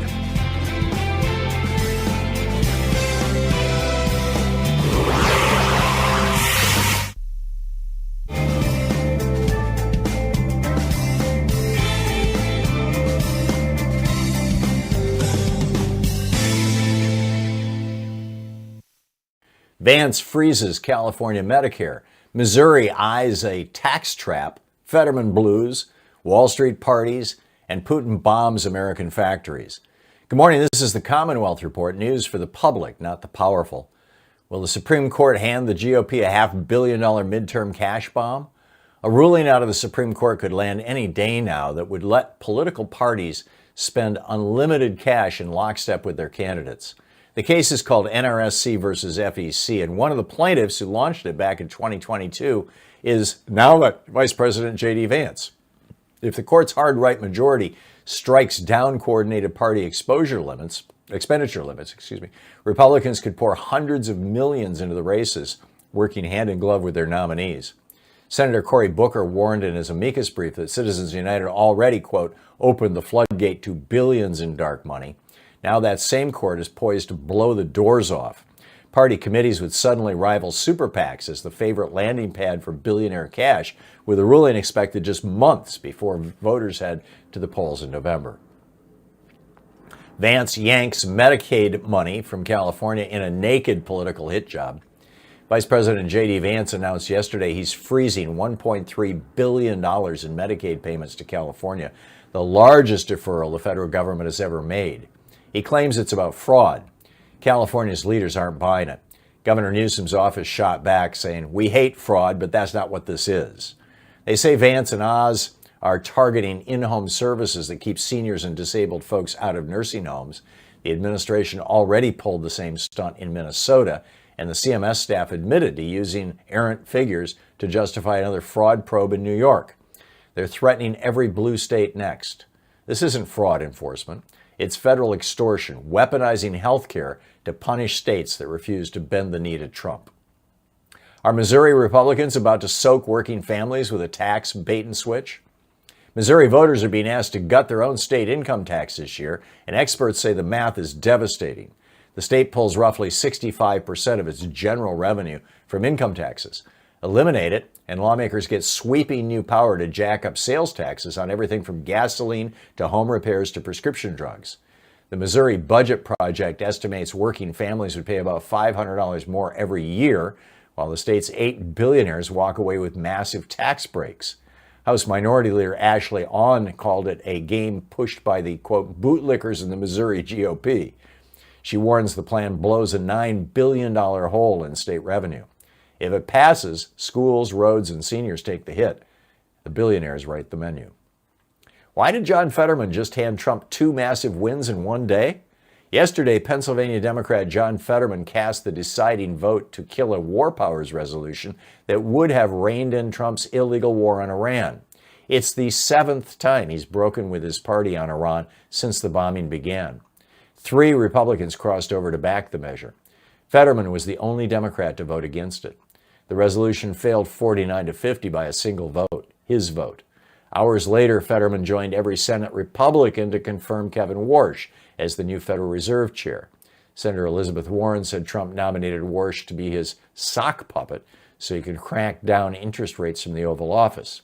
Fetterman claims he'd make a lousy Republican, but his voting record says otherwise.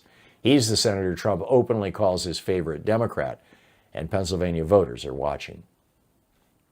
Why is Wall Street partying while working America drowns?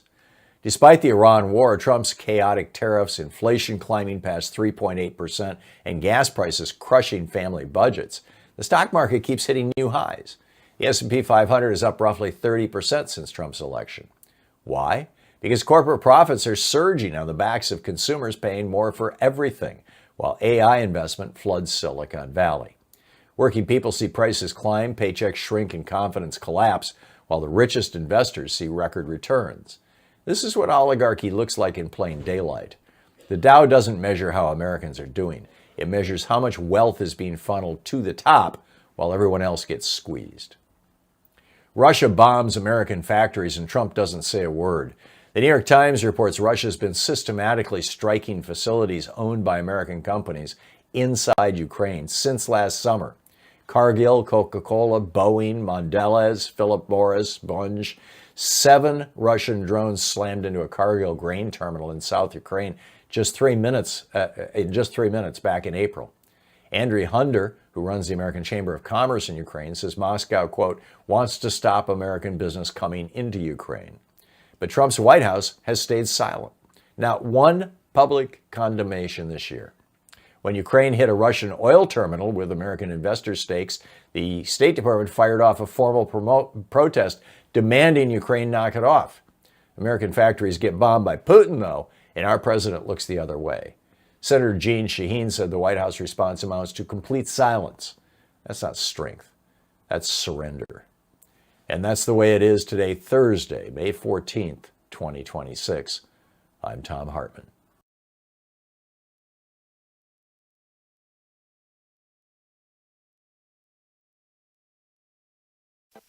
Change starts with you. You can be calling your Democratic or Republican representatives to let them know what you think by calling 202-224-3121. It's the Capitol switchboard. It'll get you right through to them.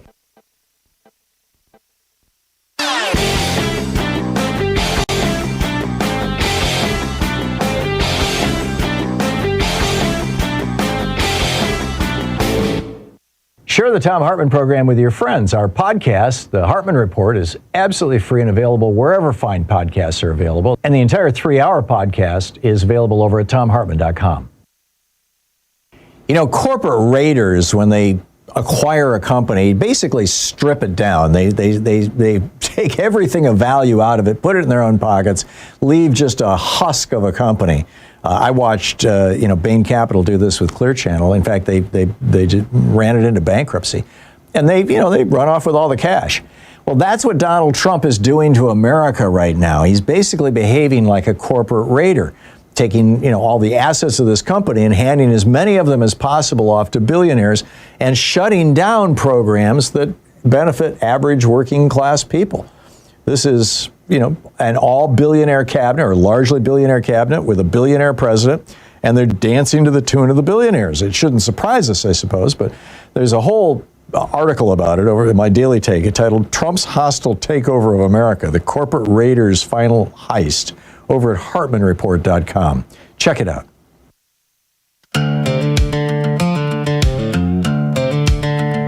Welcome back, 35 minutes past the hour. What's on your mind today? Nick in Baltimore, Maryland. Hey, Nick, what's up? Hi, can you hear me, Tom? I can. Okay, good. Listen, first off, I thought one thing that you did a few weeks back when you talked about how the GI Bill was able to get folks to where they could be major contributors to the tax base.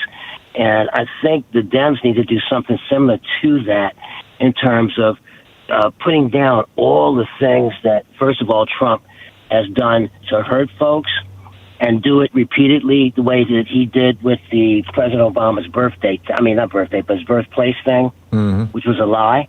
Right. Instead, have truth going out there, one thing after the other. And I'm going to cut off what I'm saying to you real quick. And the other night, when I heard that he wanted $10 billion from IRS, you know what I said? When is it going to be enough? I mean, can he just give us a number? Yeah. And we give it to him. There is no number for Trump. Well, Don Jr. apparently said that he thinks that when Trump leaves office, they will be the richest family in America. Now, I've been trying to find a validation of that quote. I haven't been able to find it, but I've seen it quoted in multiple places. Can I ask you a question? Do you think these people, this may be a stupid question, but do you think there are ever times, like, when they're by themselves, that they have to know that they're lying and stealing and doing all these horrible things? You don't think that they have any conscience at all? No, this is what the Trump family has been doing. This is what this is what Fred Trump did. This is how he made his living. His father made his living running a whorehouse. Fred made his living running being as a slumlord and lying to even his own renters. He created these phony companies to, quote, pay for repairs and would use some of the rent to pay for repairs. All that money just went in his own pocket. I mean, Fred had all these grifts. He was arrested at a Klan rally. He got busted in '73 by the feds for refusing to rent to black people. His son Donald was writing C on applications for colored so that people wouldn't get rented to. Donald picked up the grift and became a professional grifter when his older brother Fred died of alcoholism because he didn't want to get in on the grift. And now his kids are all in the grift. Yeah, but what about the folks that are helping them? I mean, I'm talking the Bondis. They're grifters too. Pam Bondi took $25,000 from Donald Trump when she was when her office started investigating in Trump University on behalf of Floridians who'd been screwed. And when she took the $25,000, she dropped the investigation. For 8 years, she was the Attorney General for the state of Florida while Jeffrey Epstein was raping little girls and never once looked at him. Well, I remember that piece. I don't understand why folks don't get on that, but I just got to believe they have some type of conscience, but maybe they don't. But there are people who don't have a conscience, Nick. It's between 1% and 3% of the population. They're called sociopaths or psychopaths, and that is Trump and apparently his children. Unfortunately. Well, thank you for what you do, because there's so few stations like yours out here. I'm retired now. I'm hooked on Sirius, and programs like yours and Stephanie's are providing a real service. Well, thank you, Nick. Us all, thank you, Nick. The trash is out here. We try our best. So, Nick, appreciate the call. Thank you. Jean Marie in Lakewood, Washington. Hey, Jean Marie, what's up? Oh, thank you, Thom Hartmann. First of all, I want to thank you for what you do. You give me, despair is not an option, and you give me hope. So, and it's a verb. And I wanted to say, in your discussion about male versus female attributes, and you said that testosterone was a very dangerous drug. I wanted to mention, I'm a farm girl. I'm in my 70s, but I grew up on a farm. I love animals. I'm an old retired nurse, and I watch a lot of veterinary programs, and they very often say, if they have a corral of horses, if you want them to be safe and harmless to people and little kids that wander in, you gild them. All right, you castrate the male horses, Yeah, you castrate them. And if you've ever been attacked by an uncastrated goat, you'll know what I'm talking about, or a goose. Yep. And I want to say I'm married, and I have a son and a wonderful son-in-law, so I'm not against males altogether, but I would say there's an indigenous concept, and it's a symbol that I have on that I got somewhere, that is a balance of male and female energy in hopes for. The yin-yang thing. So I just wanted to mention that, yes. And then the other thing I wanted to say is, I know that you are a Christian, and I wanted to say I started going to church after 7 decades of not going to church. And I wanted to say, I wish we could fix our language, our terminology, and say, instead of white Christian nationalists, call them non-Christian white nationalists. Yeah. Jesus would never meet in a Pentagon. Never. No. Phony Christians. I love Dr. Bandy. Yes, absolutely. And then Dr. Bandy Lee, another wonderful woman. She was right on. And I was a mental health nurse when I worked part of the time. And Trump, because he is a psychopath and a sociopath, like you said, he would not have been admitted to our service in California where I worked, because he would be dangerous to any nurse that entered his home. Yeah. He's a self-avowed sex offender. And I wanted to mention that. And then I wanted to mention, and I apologize for blabbing on and on, I'm from Fire Country, California. We moved up here to Washington because our insurance went to $3,000 a month for fire. Whoa. And we lived on a dead-end road in the mountains, and I don't run that fast anymore. And it's real. But I thank you. You're welcome. For what you do. Jean Marie, thank you for your kind words, and spot on. I can't disagree with anything you said. Very well said. Thank you. John in Minneapolis. Hey, John, what's up? Yes, I wanted to say I think we have to be really careful when we attribute characteristics, of men or women or children to their DNA, because I think that's called biological determinism.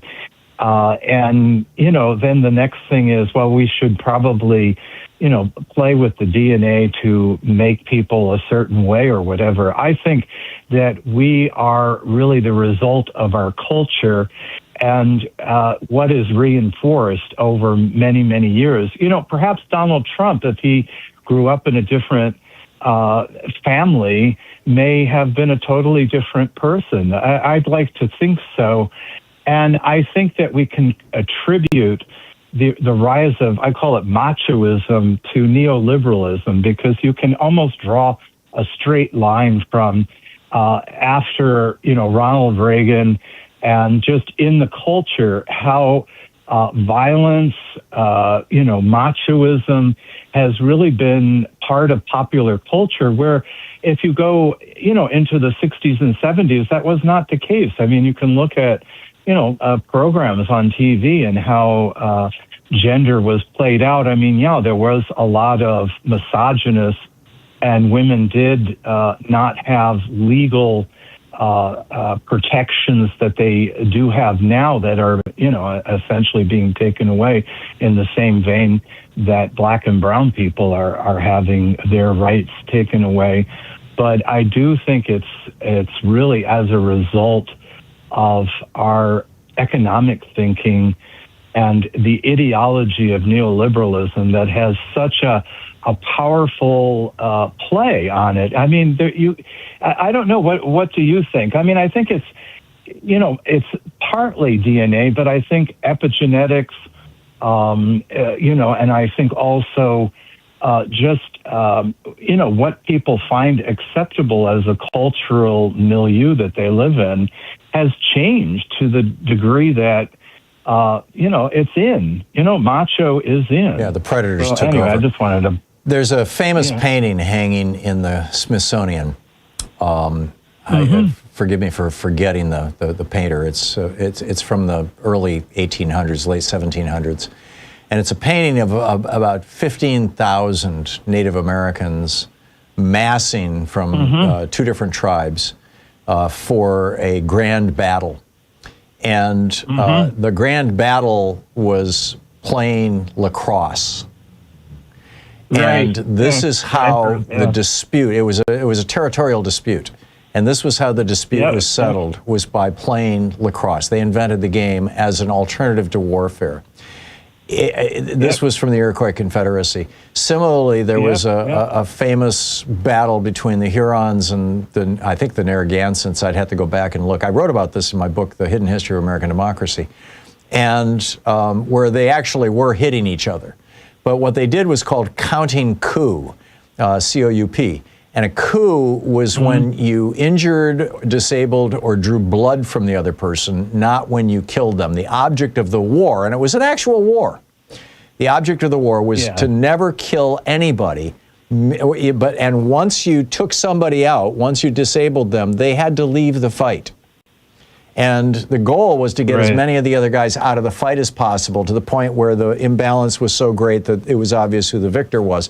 The goal was never to kill people. And when Europeans came in with European warfare, where the goal is to kill everybody, these people were absolutely horrified. They had spent 10,000 years figuring out how to have conflict without having death.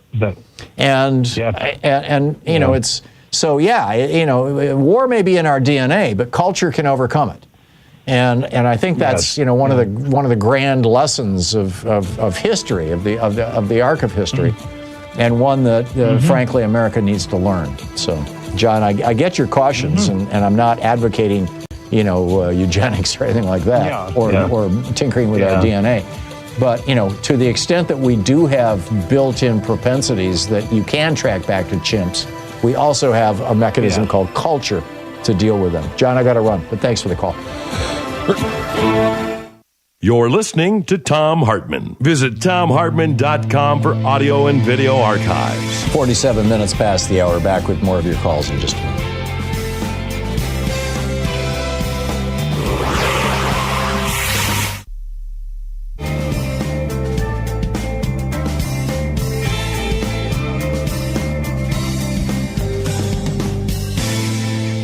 And welcome back. Stan in Los Angeles. Hey, Stan, what's on your mind today? What's on my mind is a lot of what Phil said. I've been calling since Tuesday. I thought he was going to be on Tuesday.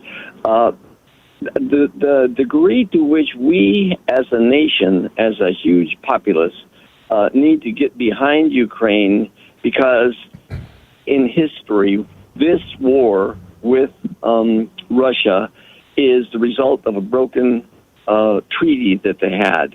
Now, in are you talking about the Budapest memorandum of I think it was 98? Yeah, it served everybody to make safe Ukraine. Yeah, it was when Ukraine gave up all their nuclear weapons in exchange for a guarantee of security from Russia, England, France, Germany, and the United States. Exactly. Now, when the United States pulled out of NATO, that was horrible. But we never pulled out of NATO. Well, Trump is okay. Trump is trash talking NATO, but we're still a member of NATO. Yeah, but what we're okay. Fine.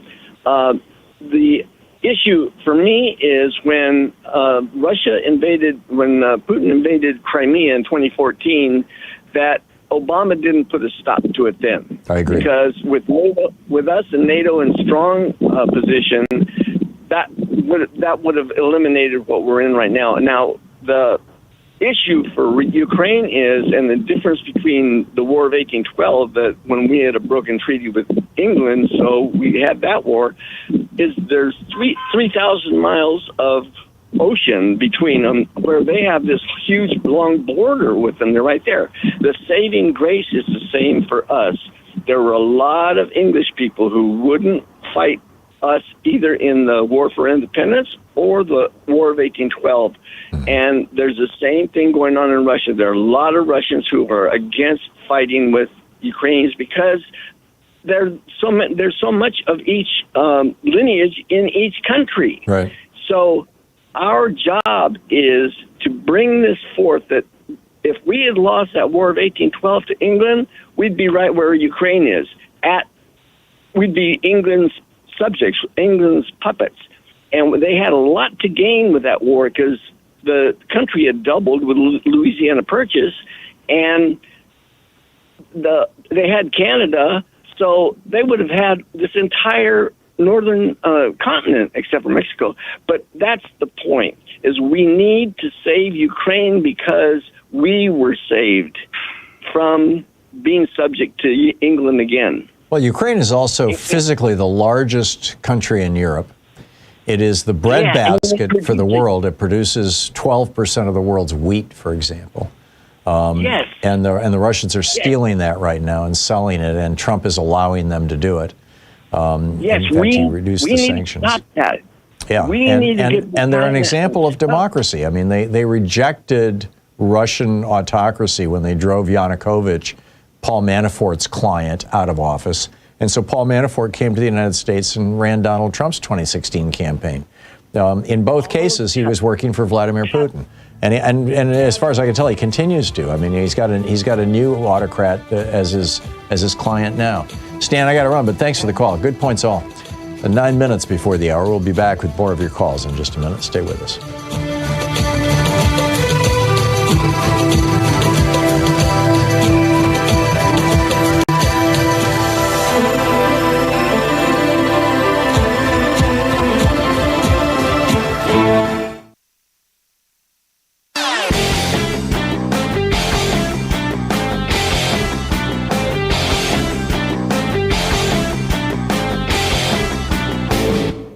Hey, thanks so much for sharing our program and for reaching out to our stations and sponsors and letting them know that you're listening. It really means a lot to us. Welcome back, 9 minutes before the hour. Picking up your calls here. James in Spokane, Washington. Hey, James, what's up? Tom, my friend, how are you? I'm great, but I'll get better. Hopefully. Hold on a second. I think I got... Yeah, sorry about that. All good. I want to say this one thing first. The really corrosive thing, I think, in our society is hate. If we can just stop, even our adversaries, even the people that have done us wrong, stop hating. Because I was raised as a Catholic. I know the New Testament really well. I think that's the only really relevant part of the Bible for everybody. I think it's healthy stuff. I every morning I have a little period of time when I pray for members of my family and people I care about and what's going on and everything. Mm-hmm. And I've been including Trump in my prayers. I think it's healing me. I don't know if it's healing him, but Absolutely right. We know medically how hate, negative feelings, and inspirations raise your blood pressure. Yep. You tend to frown more. You tend to sneer more. Whereas if you bless things, it's much easier to smile. Yeah. And the other reason for that is, Tom, religiously or not, however you look at it, if you don't believe there's a personified God, then it's the universe.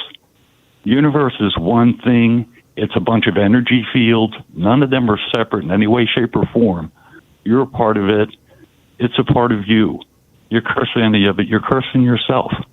Quite clearly, emphatically, and directly. I agree. If you bless any of it, you're blessing yourself. When I was a little kid, there was a show that came on before the cartoons every Sunday morning that my brother Steve and I used to sit and watch. It was just a little 15-minute kind of inspirational moment, but it started with a picture of a pair of hands lighting a match and then lighting a candle. And there was a song, and the song said, "If everyone lit just one little candle, what a bright world this would be." And I'm not going to try and sing it. My singing voice is terrible, particularly with a cold. But that's always been meaningful to me, actually. It kind of became my life motto, is like my job is to light my candle or to light any candles I can to enlighten the world. So, I'm with you, James. Rather than shade. Yeah. And Tom, when I talked to you last time, we talked about the middle class and how it's kind of misrepresented in this country. Yeah. And you are, in fact, a member of that. But you're a good man. You're a man of honor. I wouldn't care if you had all the money in the world because I know you do the right thing with it, the good things with it. Yeah, well, I don't. But the billionaires are lunatics. We're doing okay. Yeah, but in any case, you get my meaning. Yeah, I do, James. The top 1% has 33% of the wealth. I'm sorry, 33% of the wealth. The 9% below that would be between 91 and 99 or whatever, has 36% of the wealth. Right, and the bottom half of America has about 3 or 4%. Yeah. James, I've got to move along. Your points are very well made. Thank you very much. Joe in Chicago. Hey, Joe. My apologies for the delay in getting back to you. What's up? I wanted to mention something that when people say Trump has symptoms of being Alzheimer's, that just seems really incorrect.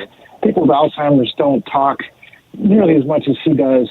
He doesn't have a personality change. He's still a bad person that remains a bad person. He's very clear when he's speaking of he knows who the people he doesn't like are. Yeah, I've been saying this for a long time. I think he has age-related cognitive decline, but I think his baseline problem is that he's a psychopath and a malignant narcissist. Yes. He's a very demented person, but it's not Alzheimer's. Yeah. Ronald Reagan showed Alzheimer's when he forgot that he campaigned against nuclear treaties and then decided... No, my mom died of Alzheimer's. I know what it's like. I mean, I've seen it up close and personal. That's not what Trump has. I just want to also make a... But I do think he's taking anti-Alzheimer's medication. Now, this is just my guess, but I think that because it's given through infusion in the back of the hand. Yeah, he's definitely taking a lot of drugs. But I want to just make an observation about Fetterman, who wrote this op-ed in the Washington Journal justifying his positions on immigration and Israel and the ballroom that he supports. And what he doesn't mention is that none of these things are done through democratic normal processes. They're all done through autocratic abuse of our democracy. Yeah. And he makes no mention of this. And the fact that he's all in on this completely autocracy takeover our democracy is extremely alarming. Yeah, he's in bed with Netanyahu is what's going on. Yeah, of course. Yeah. So that's all I have for today. And every cycle, the Republicans find one vulnerable Democrat that they can buy off, they can threaten, they can elevate, they can, whatever. It was Kyrsten Sinema and Joe Manchin the last time. Before that, it was Joe Lieberman. Now it's John Fetterman. It's a tragedy. Joe, thanks for the call. I'll be right back with you.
Vance freezes California Medicare. Missouri eyes a tax trap. Fetterman blues, Wall Street parties, and Putin bombs American factories. Good morning. This is the Commonwealth Report, news for the public, not the powerful. Will the Supreme Court hand the GOP a $500 million midterm cash bomb? A ruling out of the Supreme Court could land any day now that would let political parties spend unlimited cash in lockstep with their candidates. The case is called NRSC versus FEC, and one of the plaintiffs who launched it back in 2022 is now Vice President J.D. Vance. If the court's hard right majority strikes down coordinated party expenditure limits, Republicans could pour hundreds of millions into the races, working hand in glove with their nominees.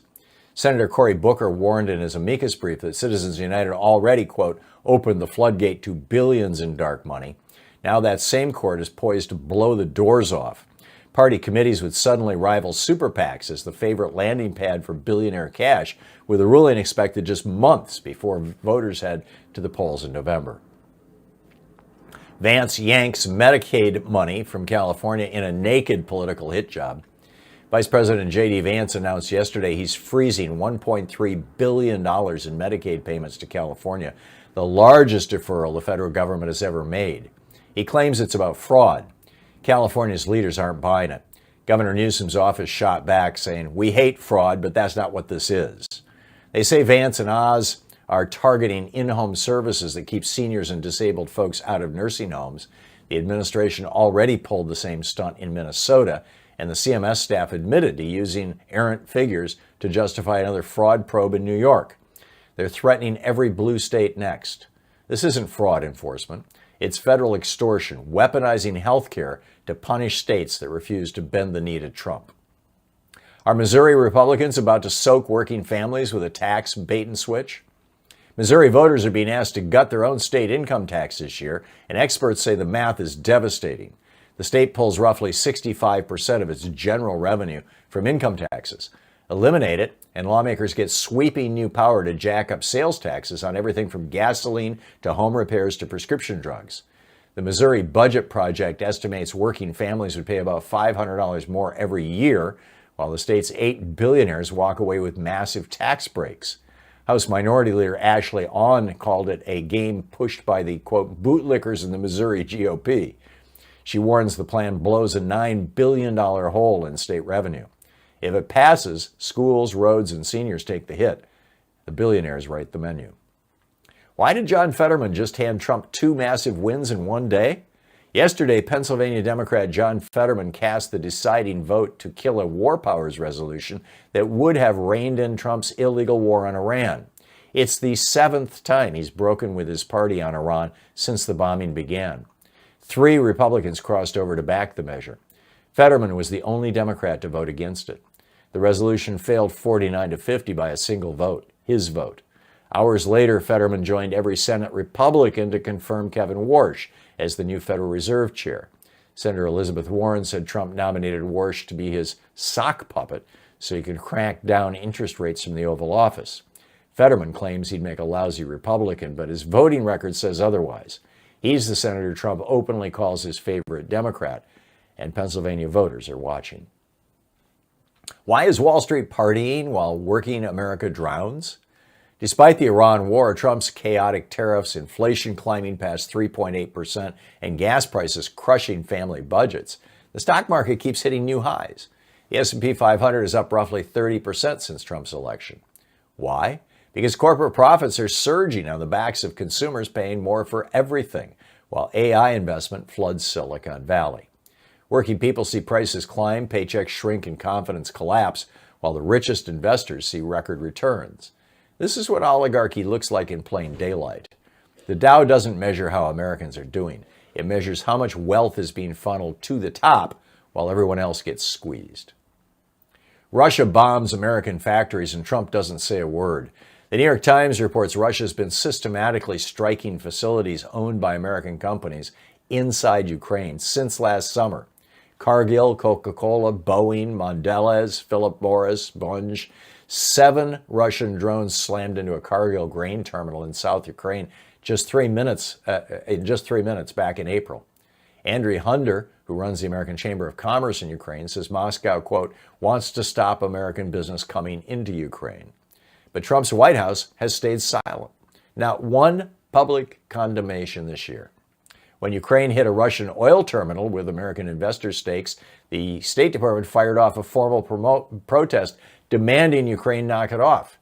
American factories get bombed by Putin, though, and our president looks the other way. Senator Jeanne Shaheen said the White House response amounts to complete silence. That's not strength. That's surrender. And that's the way it is today, Thursday, May 14th, 2026. I'm Thom Hartmann.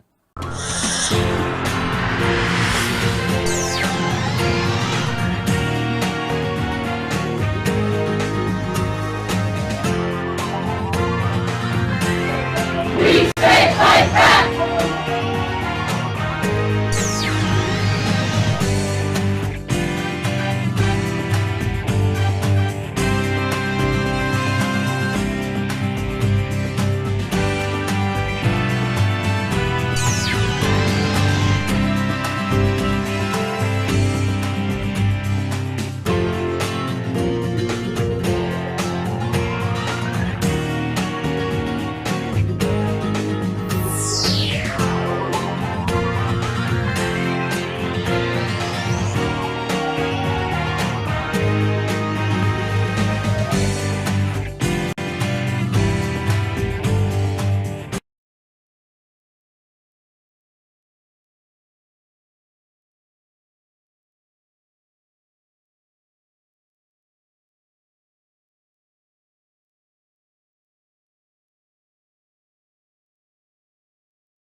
Change starts with you. You can be calling your Democratic or Republican representatives to let them know what you think by calling 202-224-3121. It's the Capitol switchboard. It'll get you right through to them.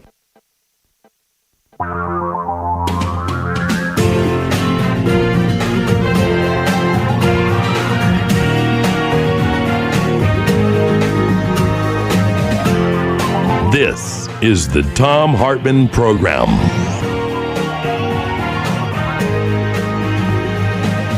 Hey, welcome to the third hour of our program. So, J.D. Vance yanks medical money from California in a naked political hit job. Vice President J.D. Vance announced yesterday that he's freezing $1.3 billion in medical payments to California, the largest deferral the federal government has ever made.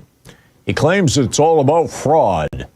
California's leaders aren't buying it. Governor Newsom's office shot back, "We hate fraud, but that's not," in all caps, what this is. They say Vance and Oz are targeting in-home services that keep seniors and disabled folks out of nursing homes. The administration already pulled the same stunt in Minnesota, and the CMS itself admitted to using errant figures, wrong numbers they basically made up to justify another fraud probe in New York State. They're threatening every blue state next. This isn't fraud enforcement. This is federal extortion, weaponizing health care to punish states that refuse to bend the knee to Donald Trump. This is just wrong. Meanwhile, are Missouri Republicans about to soak working families with a tax bait and switch? Missouri voters are being asked to gut their own state income tax this year, and experts say the math is devastating. The state pulls roughly 65% of its general revenue from income taxes. If you eliminate the income tax, the lawmakers get sweeping new powers to jack up sales taxes on everything from gasoline to home repairs to prescription drugs.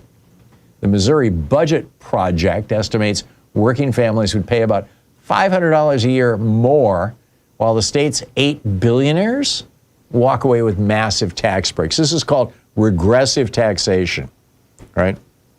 Stop taxing income tax so that people with really high incomes don't have to pay the tax, but start taxing the things that average working people buy, so they pay the tax rather than the billionaires. House Minority Leader Ashley Owens called it a game pushed by, quote, the bootlickers in the Missouri GOP. She warns the plan blows a $9 billion hole in state revenue. If this thing passes, schools, roads, and seniors will take the hit. And the billionaires, hey, they get to, walk away completely intact. They write the menu, as it were. So what's on your mind today? Francesco in Sarasota, Florida. Hey, Francesco, what's up? Hi, Tom. Thanks for taking my call. And I know I think we're just about the same age, so you'll be familiar, I think, with some of the books that had an influence on me. I read, as a teenager, All Quiet on the Western Front. And what I learned from that is that as much as the enemy might be vilified, he's more similar than we think. Yeah, it was a brilliant book about World War I. Oh, yes, from the German perspective, actually. And then I read Hiroshima, which taught me a couple of things. The degree in which human beings can be cruel to one another. It also gave me an answer when people say, and they say when you discuss with them, well, we can't let this country or that country have a nuclear weapon because they're crazy enough to use it, without ever seeing the irony of that statement, And then the song, The Universal Soldier, which talks about the fact that it's the soldiers, millions of them on all sides, that are willing to go out and kill each other. Yeah, Buffy St. Marie's famous song. Yes. Without these leaders, without those people, these leaders could not do the damage and inflict the suffering that they do. It's a very good song. Unfortunately, it wasn't in favor because it did put soldiers in a bad light. But anyway, just speaking of that, I wanted to say, that Trump did not fall from the sky. He was elected twice by the American people. And I think until we really face the ignorance, greed, racism, and perhaps the fear that exists in this country, really face it head on. And the spotlight is on Trump, that's good. But I think until we face that he was elected by a majority of the people a second time, the first time he didn't get the, as I said to your screener, because he said that to me, well, the first time he didn't get the popular vote. I said, well, in my opinion, if he had gotten 10 million votes, it would have been an indictment. But anyway, I think the thing you have to add, though, Bill, to your list of hate and fear and greed and racism, and I would add misogyny, is the billionaires who profit off this and promote it. The Murdoch family, the Ellison family now, the billionaires who own, I'm not sure who owns the media company now. It was the Dickey brothers for a while. The 1,500 right-wing radio stations. The billionaires who own the other two right-wing television networks. One America and Newsmax. Those people, I think, are far more responsible for this. And the 5 Republicans on the Supreme Court who made all this possible, these corrupt Republicans, they're far more responsible for this than the average idiot, who lives down the street from you, who watches Fox News and wears a red hat and goes, yeah, cool. He's the victim as much as the rest of us are. Propaganda is certainly an effective tool. We've seen that throughout history. Oh, yeah. It's the key to the whole thing. Yeah, it really is. But anyway, I like your don't despair idea because, I say to my girlfriend who tries to be a very positive, person for kindness and writes a blog and all that. And I say, even if you're rolling the rock up the mountain like Sisyphus and there's not a lot of history to support you, I say that it's a noble cause anyway, and that's what I believe. It's the only. This was Franklin Roosevelt's message when he became president in the midst of the Republican Great Depression. I mean, a third of America was, to quote him, ill-housed, ill-fed, ill-nourished, or something like that. There were 3, but his point was, he said, we have nothing to fear but fear itself, and then he went on to say, nameless paralyzing fear in the face of obstacles. I'm not quite perfectly quoting it, but damn close. And I think the nameless paralyzing part of it was the key to it, that despair stops us from taking action. And that's why I say despair is not an option, because despair is crippling. And despair is, by the way, what they want us to have. It's what every autocrat wants. They want people to despair. And we cannot indulge that. We cannot go there. It's, we have to fight back. We have to know that the arc of history is on our side, not on the side of these right-wing billionaires, these greed heads, these psychopaths, these people who are infected with the modern-day version of hoarding syndrome. History is on the side of the good people. Francesco, thank you for the call. Well said. Well said. Yeah. Thank you. Yeah, sure enough. Good talking to you. 14 and a half minutes past the hour. Back with more of your calls in just a minute. It's the Thom Hartmann program, exposing the con in conservative. I'll be right back with you.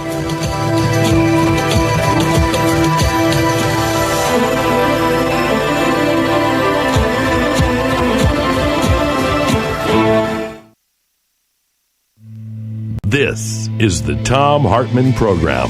Speaking the truth, some multinational corporations would really rather you didn't know all about. I'll be right back with your calls.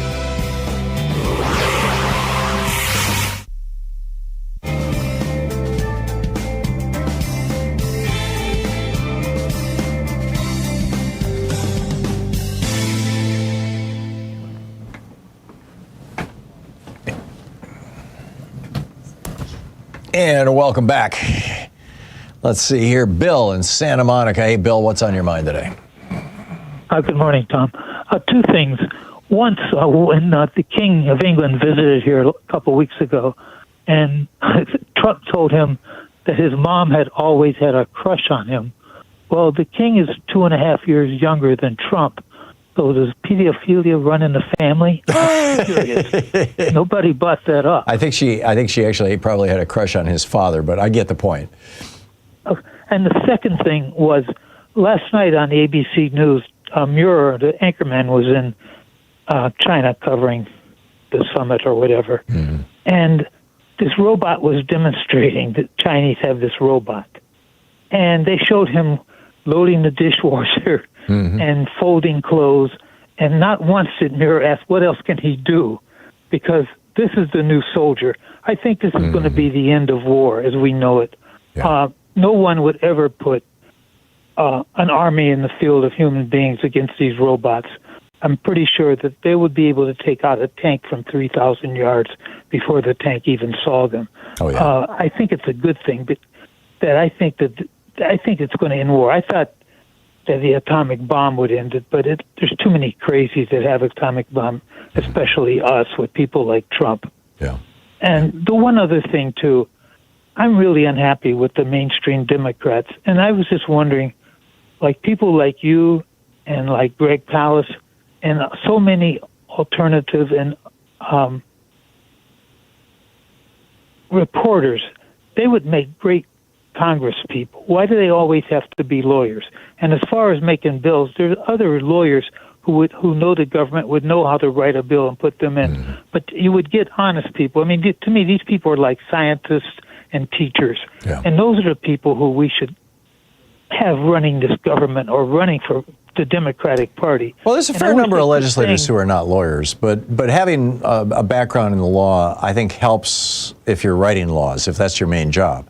So, right, but I mean, the staff could have your staffs could have back. Perhaps, but you would want your lawmakers to have an understanding of the law and the Constitution that people, at least in theory, get in law school. I'm not sure that they do in the right-wing law schools, but you understand what I'm saying. Yeah. But there's some good people in politics, Bill. There's a lot of good people in politics. Oh, yeah, there's some great people, but not enough, especially at the head. Yeah. I mean, you have your Bernies and your AOCs and your Omars, and that woman that's running, I can never think of her name. She's from the Seattle Council in Washington. But now I don't see her on television at all. Bill Gates, I think 10 years they tried to spend a lot of money to kick her off of the city council in Washington. Yeah, you're talking about she's running Yeah, that's Sharma her. Shawant. Yeah. Yeah. Yeah. And, I don't know what happened to her. And one other thing, well, she's running, but they're not putting her on the air. Oh, okay. The last thing I would like to mention, Republicans, Trump once said Abraham Lincoln, he was a Republican. Not a lot of people know that. Well, a lot of people did know that.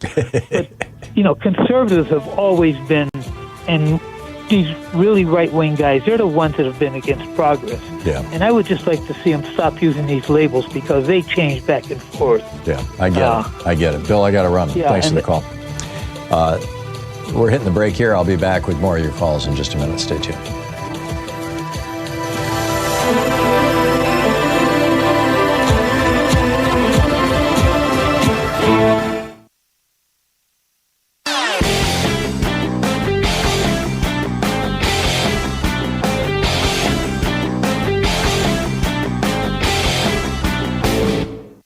Tired of news that protects the powerful? Get reporting with a backbone at the Commonwealth Report. News for the public, not the powerful. Twice daily, visit commonwealthreport.news and subscribe today because democracy belongs to all of us.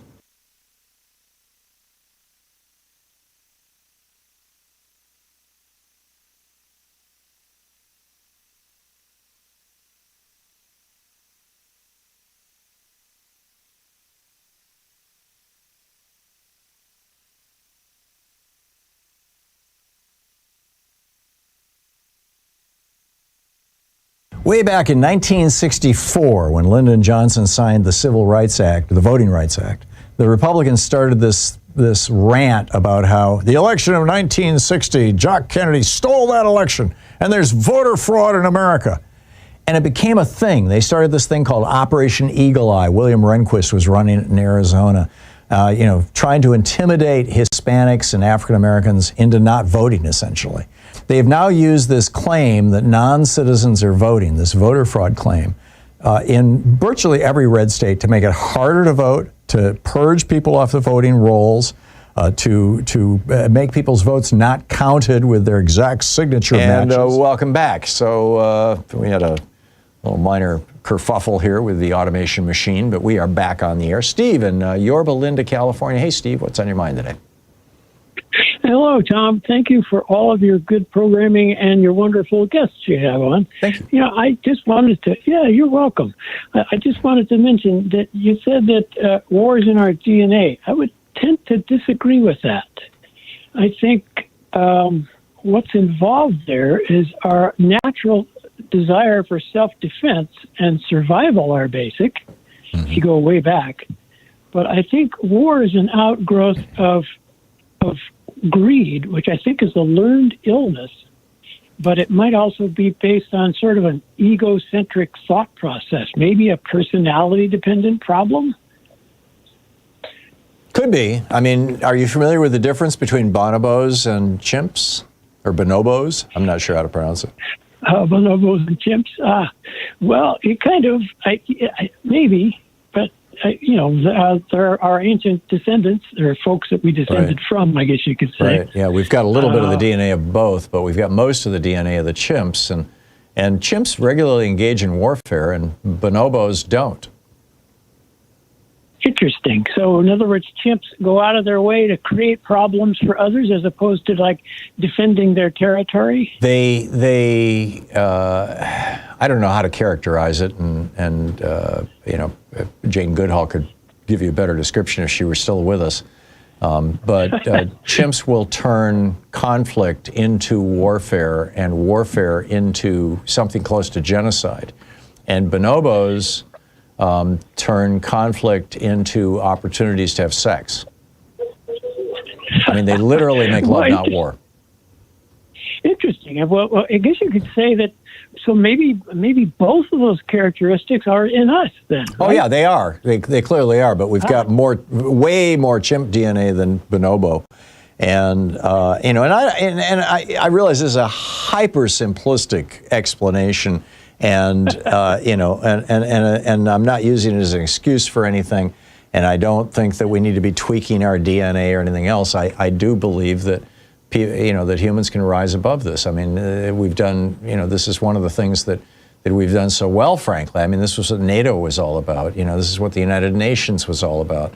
For the Iroquois Confederacy, it was what lacrosse competitions were about. I think, frankly, even football is something that lets us get this instinctive stuff out of our system without engaging in great physical violence. And I think it's why football is so much more popular than baseball or basketball, because it is violent. You know, it is a proxy for warfare, essentially. And interesting. But I, you know, I don't. I'm no great philosopher on this stuff. These are things that are, you know, people like Joseph Chilton Pierce speculated about this. He wrote this brilliant book, The Crack in the Cosmic Egg. I wrote the foreword for it years ago. Joe is no longer with us, but he was a physician and a philosopher, and just a brilliant man. He also wrote a book called The Magical Child that every parent should read. But in The Crack in the Cosmic Egg, he touches on some of this stuff, and interesting. And I'll leave it to people like him. Steve, I got to move along, but thanks for the call. Good talking with you. Tony in Buffalo, New York. Hey, Tony, what's up? Well, I subscribe to a magazine called The Worst Pills and Best Pills News. Okay. And this is involving the FDA approval of new drugs. There was an act in 1962 that said in order to approve a drug, you were required to have at least 2 successful, randomized, double-blinded clinical trials. Since the entire FDA was dismissed by the Trump administration and they put in their own people, that 2 trials has been eliminated. Now they can approve a drug on 1 trial. Ever since they've been there, they have been unable to have a consistent policy of making decisions because they are being pressured by the administration on what drugs they are to take and allow to be put to the public. Some of the drugs that they're approving can cause heart attacks and kill people. You cannot trust the FDA under this administration because it's corrupt. Yeah. Well, it's not just the FDA. Look at the Environmental Protection Agency. Look at, I forget which agency it was. It might have been the FDA that, has approved now 2 of these horrible pesticides. They're amping up the production of glyphosate, of Roundup, which apparently causes cancer. Yep. And then there's 2 other major pesticides that were scheduled for phasing out under the Biden administration that Trump has said, no, you can put those back in the food supply. And one of them causes neurological damage in children. We know this. It's a nerve poison. And that's how it kills insects. Yeah. Well, the thing, too, is in recent months, they approved a drug, and I forgot the name of it. And then about 2 months later, they found out that there were side effects to this drug that they approved, and they had to withdraw it from the market. Yeah. And they did something called a black box, which means you should not use this drug. Right. But they allow, and one of them was for women in menopause. Yeah. Yeah. No, it's really unfortunate that we've got a former heroin addict who's brainworm infected, former sex addict, maybe current, who knows, who is a lawyer and has absolutely no medical training in charge of our entire medical system and healthcare system and health system. It's bizarre. Tony, thank you for the call. We'll be right back. You're listening to the Thom Hartmann Program. Call 202-808-9925. It's the True People's Media. Back with more of your calls on the other side of the break. Stay with us.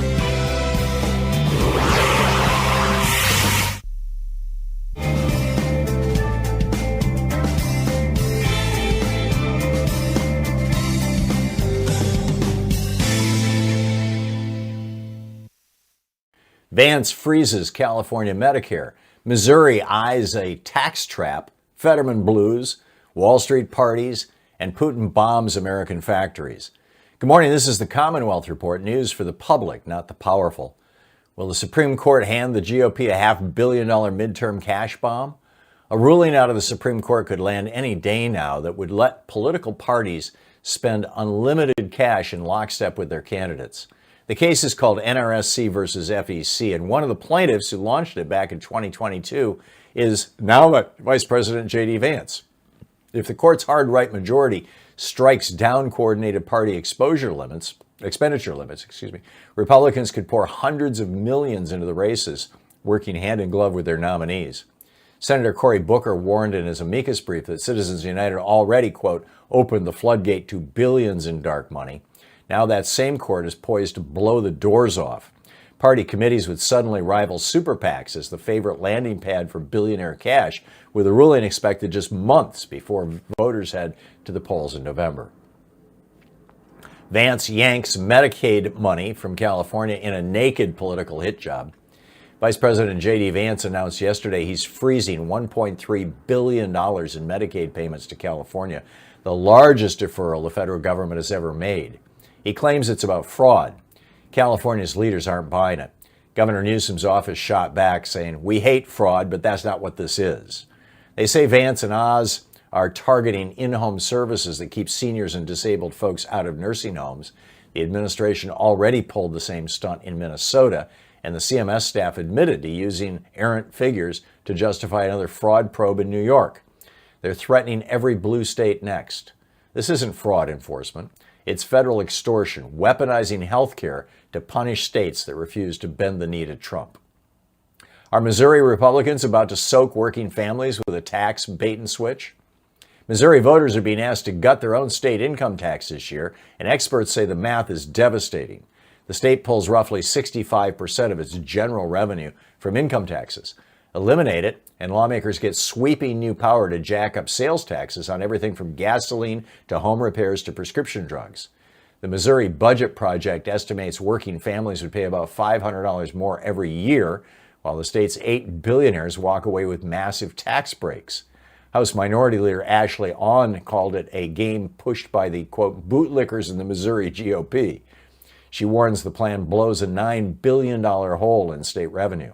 If it passes, schools, roads, and seniors take the hit. The billionaires write the menu. Why did John Fetterman just hand Trump 2 massive wins in one day? Yesterday, Pennsylvania Democrat John Fetterman cast the deciding vote to kill a war powers resolution that would have reined in Trump's illegal war on Iran.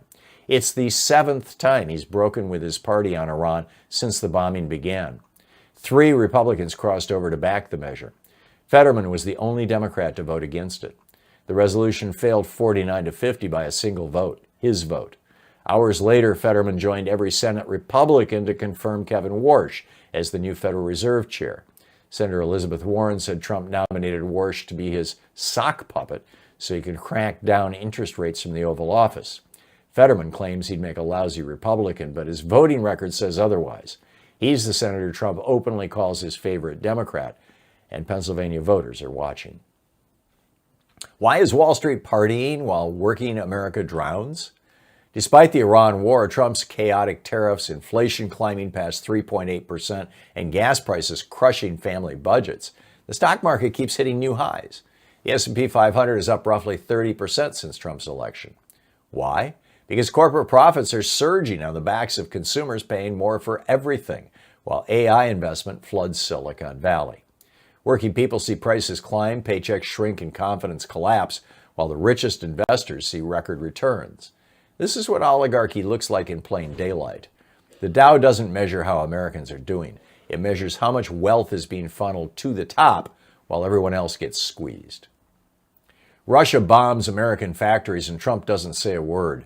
The New York Times reports Russia's been systematically striking facilities owned by American companies inside Ukraine since last summer. Cargill, Coca-Cola, Boeing, Mondelez, Philip Morris, Bunge. 7 Russian drones slammed into a Cargill grain terminal in South Ukraine in just 3 minutes back in April. Andriy Hunder, who runs the American Chamber of Commerce in Ukraine, says Moscow, quote, wants to stop American business coming into Ukraine. But Trump's White House has stayed silent. Not one public condemnation this year.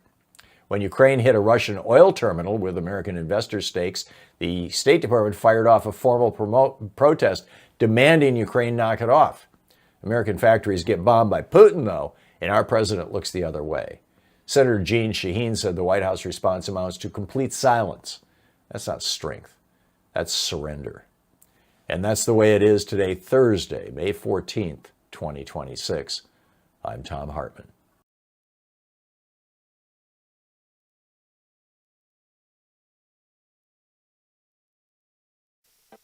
Change starts with you. You can be calling your Democratic or Republican representatives to let them know what you think by calling 202-224-3121. It's the Capitol switchboard. It'll get you right through to them.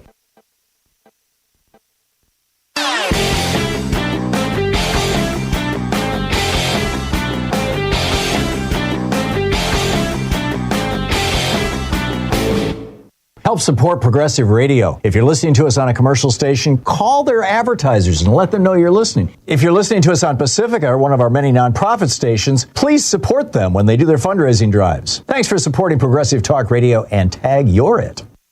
People in the Rust Belt states know all about tariffs. They know that tariffs kept jobs in the Rust Belt states for centuries, literally, that America was built on tariffs. It's one of the reasons Donald Trump got elected in 2016 was because he talked about tariffs. But for some reason right now, the Harris-Walz campaign, or Democrats in general, are reluctant to talk about tariffs. They call them sales taxes or something like that. They really need to be a little more straightforward because people, particularly in the industrial Midwest, or in the Rust Belt, as we call it now, are not dumb. They know what's going on. They know where we've been and how we got here. And I think it's pretty important to be talking about tariffs and what they are, how they work, and how they can bring manufacturing back home. I wrote a piece about it for Hartmann Report. It's titled, Why Trump is Wrong and Alexander Hamilton Was Right About Tariffs. And I think you'll find it absolutely fascinating at hartmannreport.com. Check it out. Welcome back. 35 minutes past the hour. So what's on your mind today? A lot going on in the world. Stephen in Pueblo, Colorado. Hey, Stephen, what's up? Hey, Tom. Hope you get better soon. Thank you. I am on that track. So eat lots of raw garlic. Louise has been cooking with garlic like there's no tomorrow. So, yeah, I'm with you. Okay, I got two things for you. Mm-hmm. One is I think men and women are equal to each other. There are things that women do that men can't, and vice versa. Sure. And I went out on a date recently with a woman. We went and saw the symphony orchestra up in Colorado Springs, and this woman plays 3 musical instruments. I mean, she's brilliant. Mm-hmm. So in the field of intelligence, I have run into so many women that are just absolutely brilliant. Yeah. As smart or the men anywhere. And then the second point I want to make is I consider myself to be a Gnostic Christian. Gnostic meaning to know. Now, I don't believe Jesus was here to die for our sins. I don't believe that we need to be redeemed, which is basically the point of the Catholic Church and, other Christian Paul's churches. version of Christianity. Yeah. Yes. I believe that he was here to awaken us to the divine spark within us all. I agree. And, pardon? I agree. Oh, cool. Yeah, cool. And that's why they killed him. Yeah. Because he was waking people up. Yep. And if mankind were to be awakened to that fact, that would end war. Well, it's a possibility. Yeah. I believe so. Yep. Well said, Stephen. Thank you, sir. I love you. I love your show. God bless you. Thank you very kindly. I'll take all the blessings I can get. Thanks. John in Cambria, California. Hey, John, what's up? Not much. Thank you, Tom. I always struggle when I get into conversation with Republican. That whole back and forth. Oh, we're not a democracy. We're a republic. Mm-hmm. So I came up with a little slogan, but I need to fact check it with you or see if you can improve on it. that kind of describes them both, and the fact that we are both. Mm-hmm. So when someone says we're a republic, not a democracy, and I tell them we are both. A republic is the relationship between the states and the federal government, and the democracy is a relationship between the people and the federal government. Does that make any sense? And how would you people change in it? the federal, state, and local governments. Yeah, that's a brilliant analysis, and it kind of cuts right through all the BS, John. We actually, I mean, if you want to know, get into all the. Go ahead.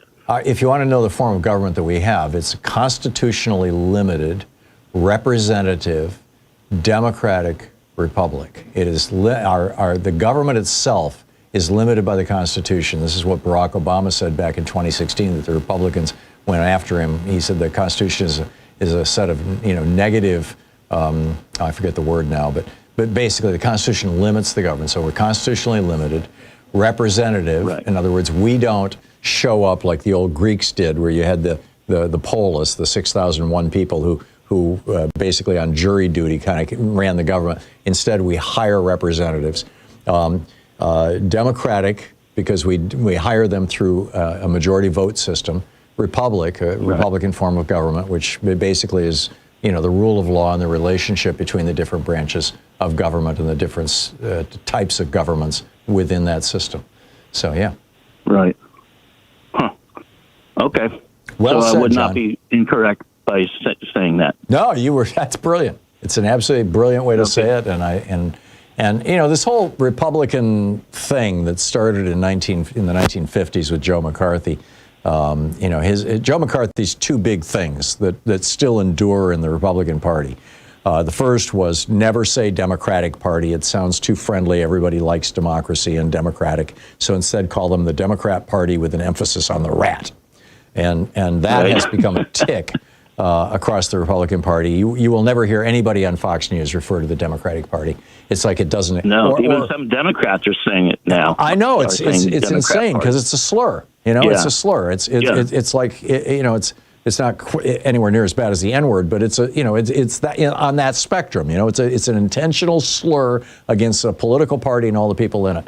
So this whole Democrat Party slur, and it infuriates me when I hear these Republicans, particularly on CNN on the weekend shows and stuff like this, where they say the Democrat Party, and nobody corrects them. There is no such thing as the Democrat Party. There never has been. The Democratic Party was created by Thomas Jefferson.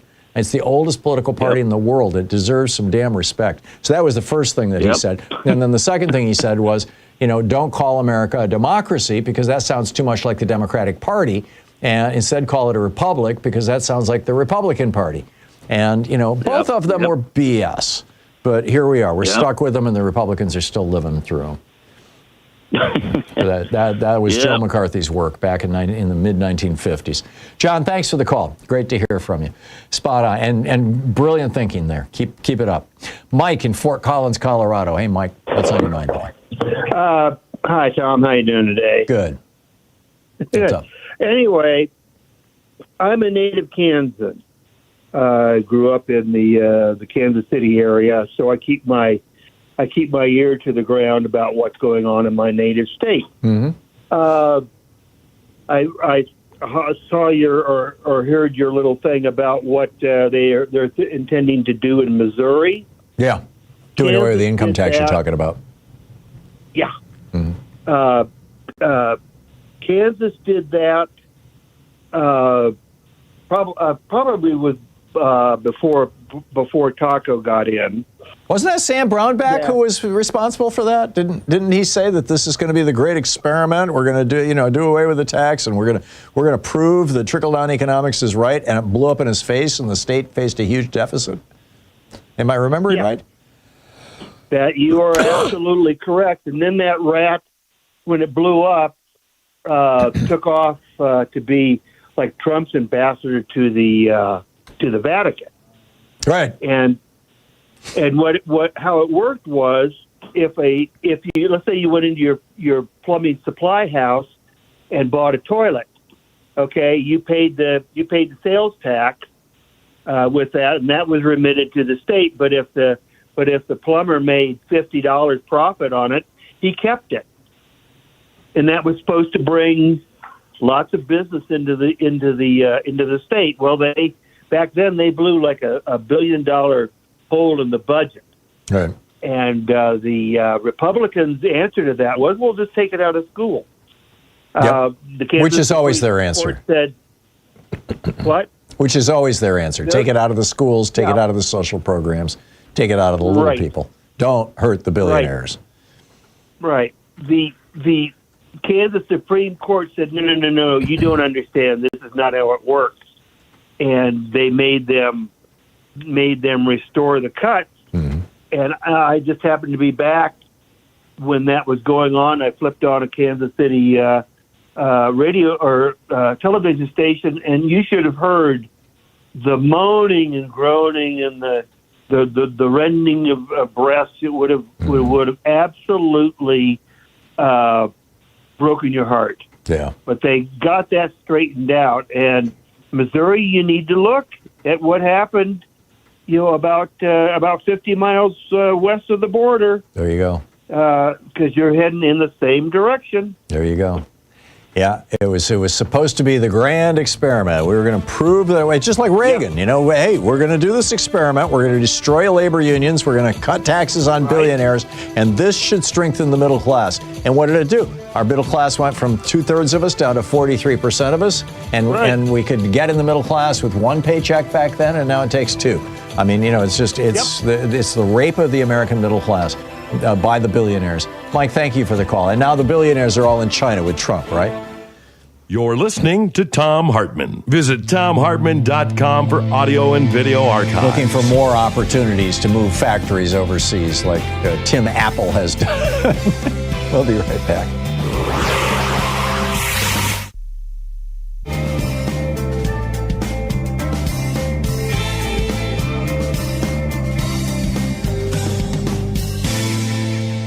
And welcome back. James in Shelby Township, Michigan. Hey, James, what's on your mind today? Hey, Tom. Thanks for taking my call. Sure. I watch your show every day. Well, thank you. Retired. I'm a mess. Construction guy. So I'm pretty beat up. But I want to pick your brain a little bit.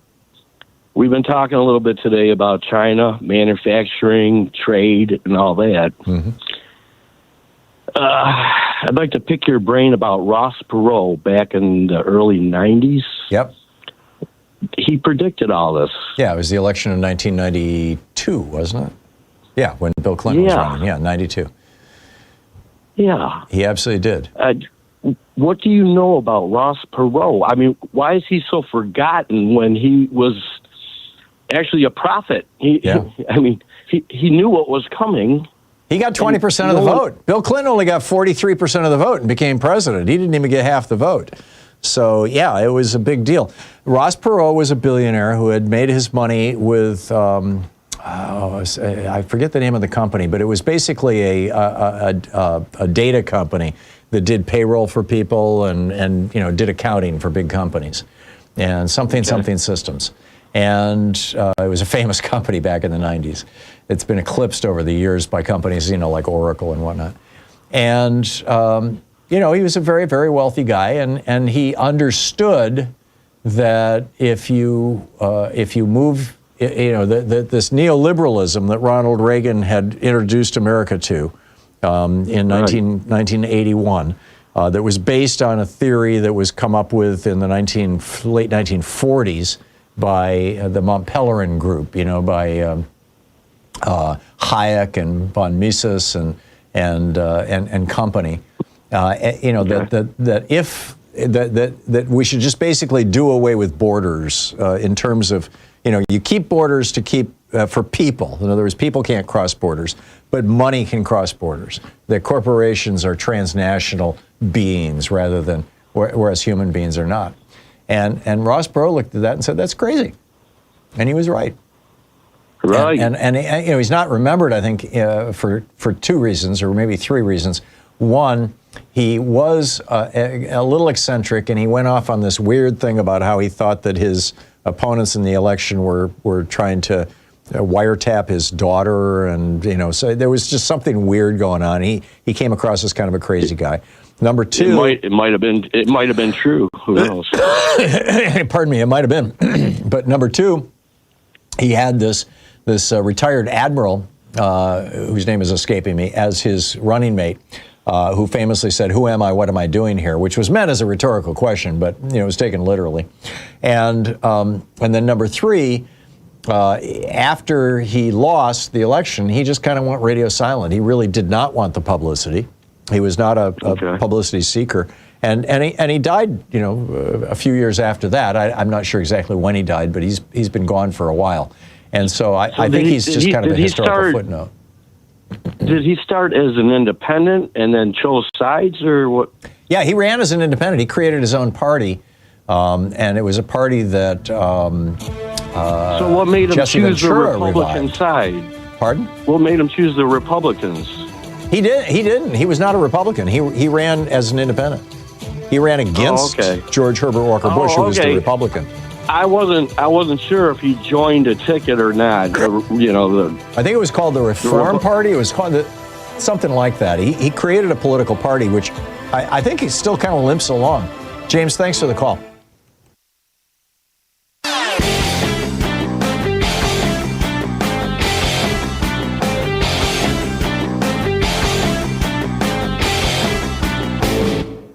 Hey, thanks so much for sharing our program and for reaching out to our stations and sponsors and letting know that you're listening. It really means a lot to us.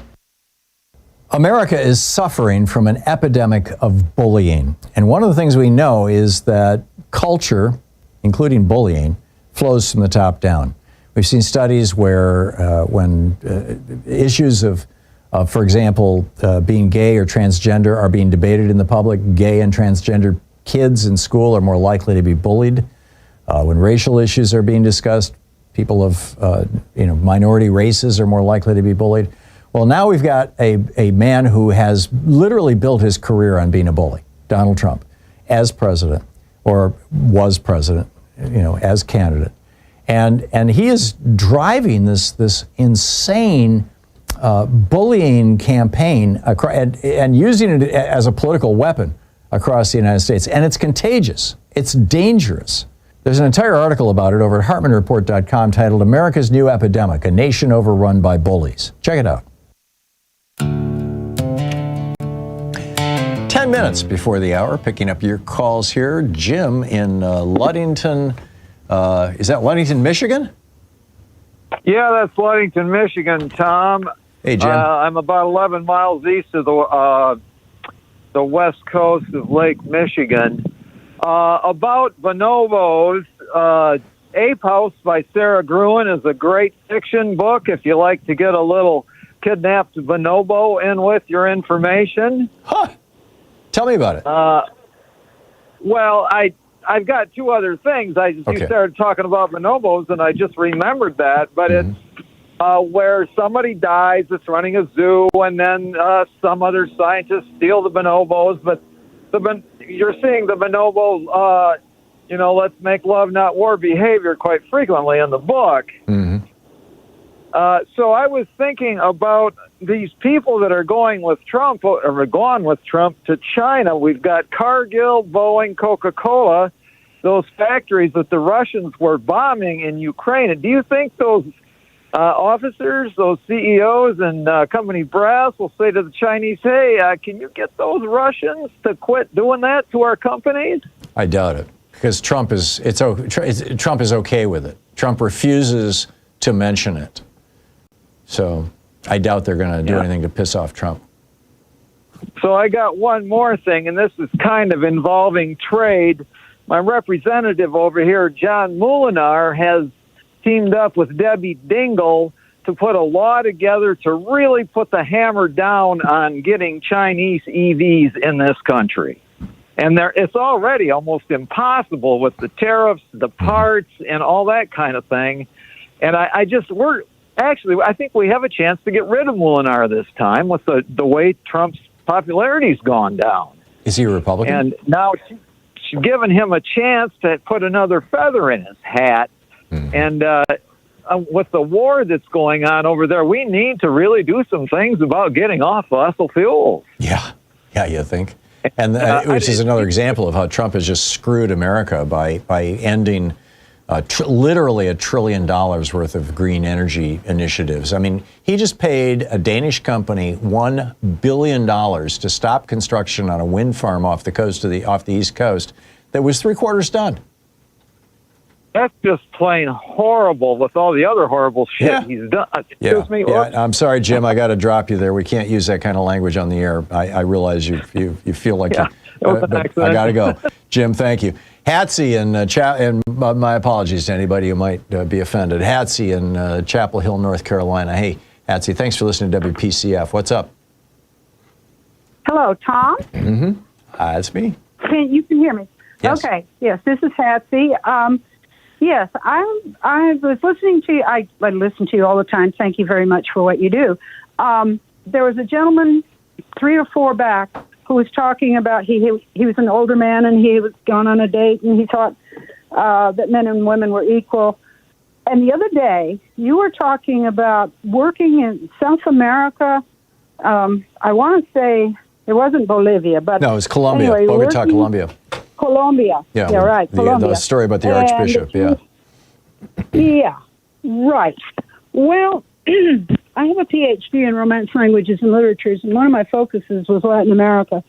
And it is amazing to me. I was infuriated by what happened to you and the woman that you were working with, and Elizabeth, what the anything but the Archbishop, the Arcipreste, had to say. Mm-hmm. In Latin America, religion, the Catholic Church and the governments are joined at the hip. Yep. Still are in many places. There was not much difference between dictatorship. I'm so angry I can't find my words. There was not much difference between the Catholic Church and a dictatorship. Yeah. And they were equally as bad, and they did horrible things to the indigenous people and to women. And it all goes back to the fathers, quote unquote, of the early Roman Catholic Church in various parts of the world. Specifically, a book called El Corbacho. It was an Italian version and a Spanish version that basically said women were soulless and had no use except to have children, which brings us to this century, this date, the 2025 plan that women who are postmenopausal and have no children, the only thing they can do is take care of their grandchildren. Right. And if they don't have any grandchildren, then they shouldn't have Social Security. I mean, okay, so let me breathe. There are 2 books that every person on this planet should read. One is called The Natural Superiority of Women by Ashley Montague. Okay. And he is not saying women are better than men. He said we should work together as cogs in 2 wheels. I'm familiar with it. The other one, have you read that one? I've not read it, but I'm familiar with it. It's excellent, and it explains how we are supposed to work together. Yeah. And how we can make things. And the other one, real quick, because we're just about out of time here. The other one is When God Was a Woman by Merlin Stone, who traces what happened. That one is an excellent. They're both excellent works, and they maybe, just maybe, it would inform some men, and not all men. I'm with you, Hatsy. Thank you very much. The flip side of the story of the Archbishop, by the way, Louise and I were invited to Rome to meet the Pope, John Paul II, and she was not supposed to meet him. But she came in and she was all covered in black, and he said, "Oh, you can, and he shook her hand and everything." I mean, John Paul II was kind of a cool guy. Anyhow, Hatsy, I got to run. Thank you so much for being with us today. We'll be back tomorrow, same time, same place. In the meantime, don't forget, democracy's not a spectator sport. It requires all of us. So get out there, get active, tag, you're it. Have a great afternoon. I'll catch up with you tomorrow. Stay safe and avoid this cold. You've been listening to Thom Hartmann. For audio and video archives, visit thomhartmann.com.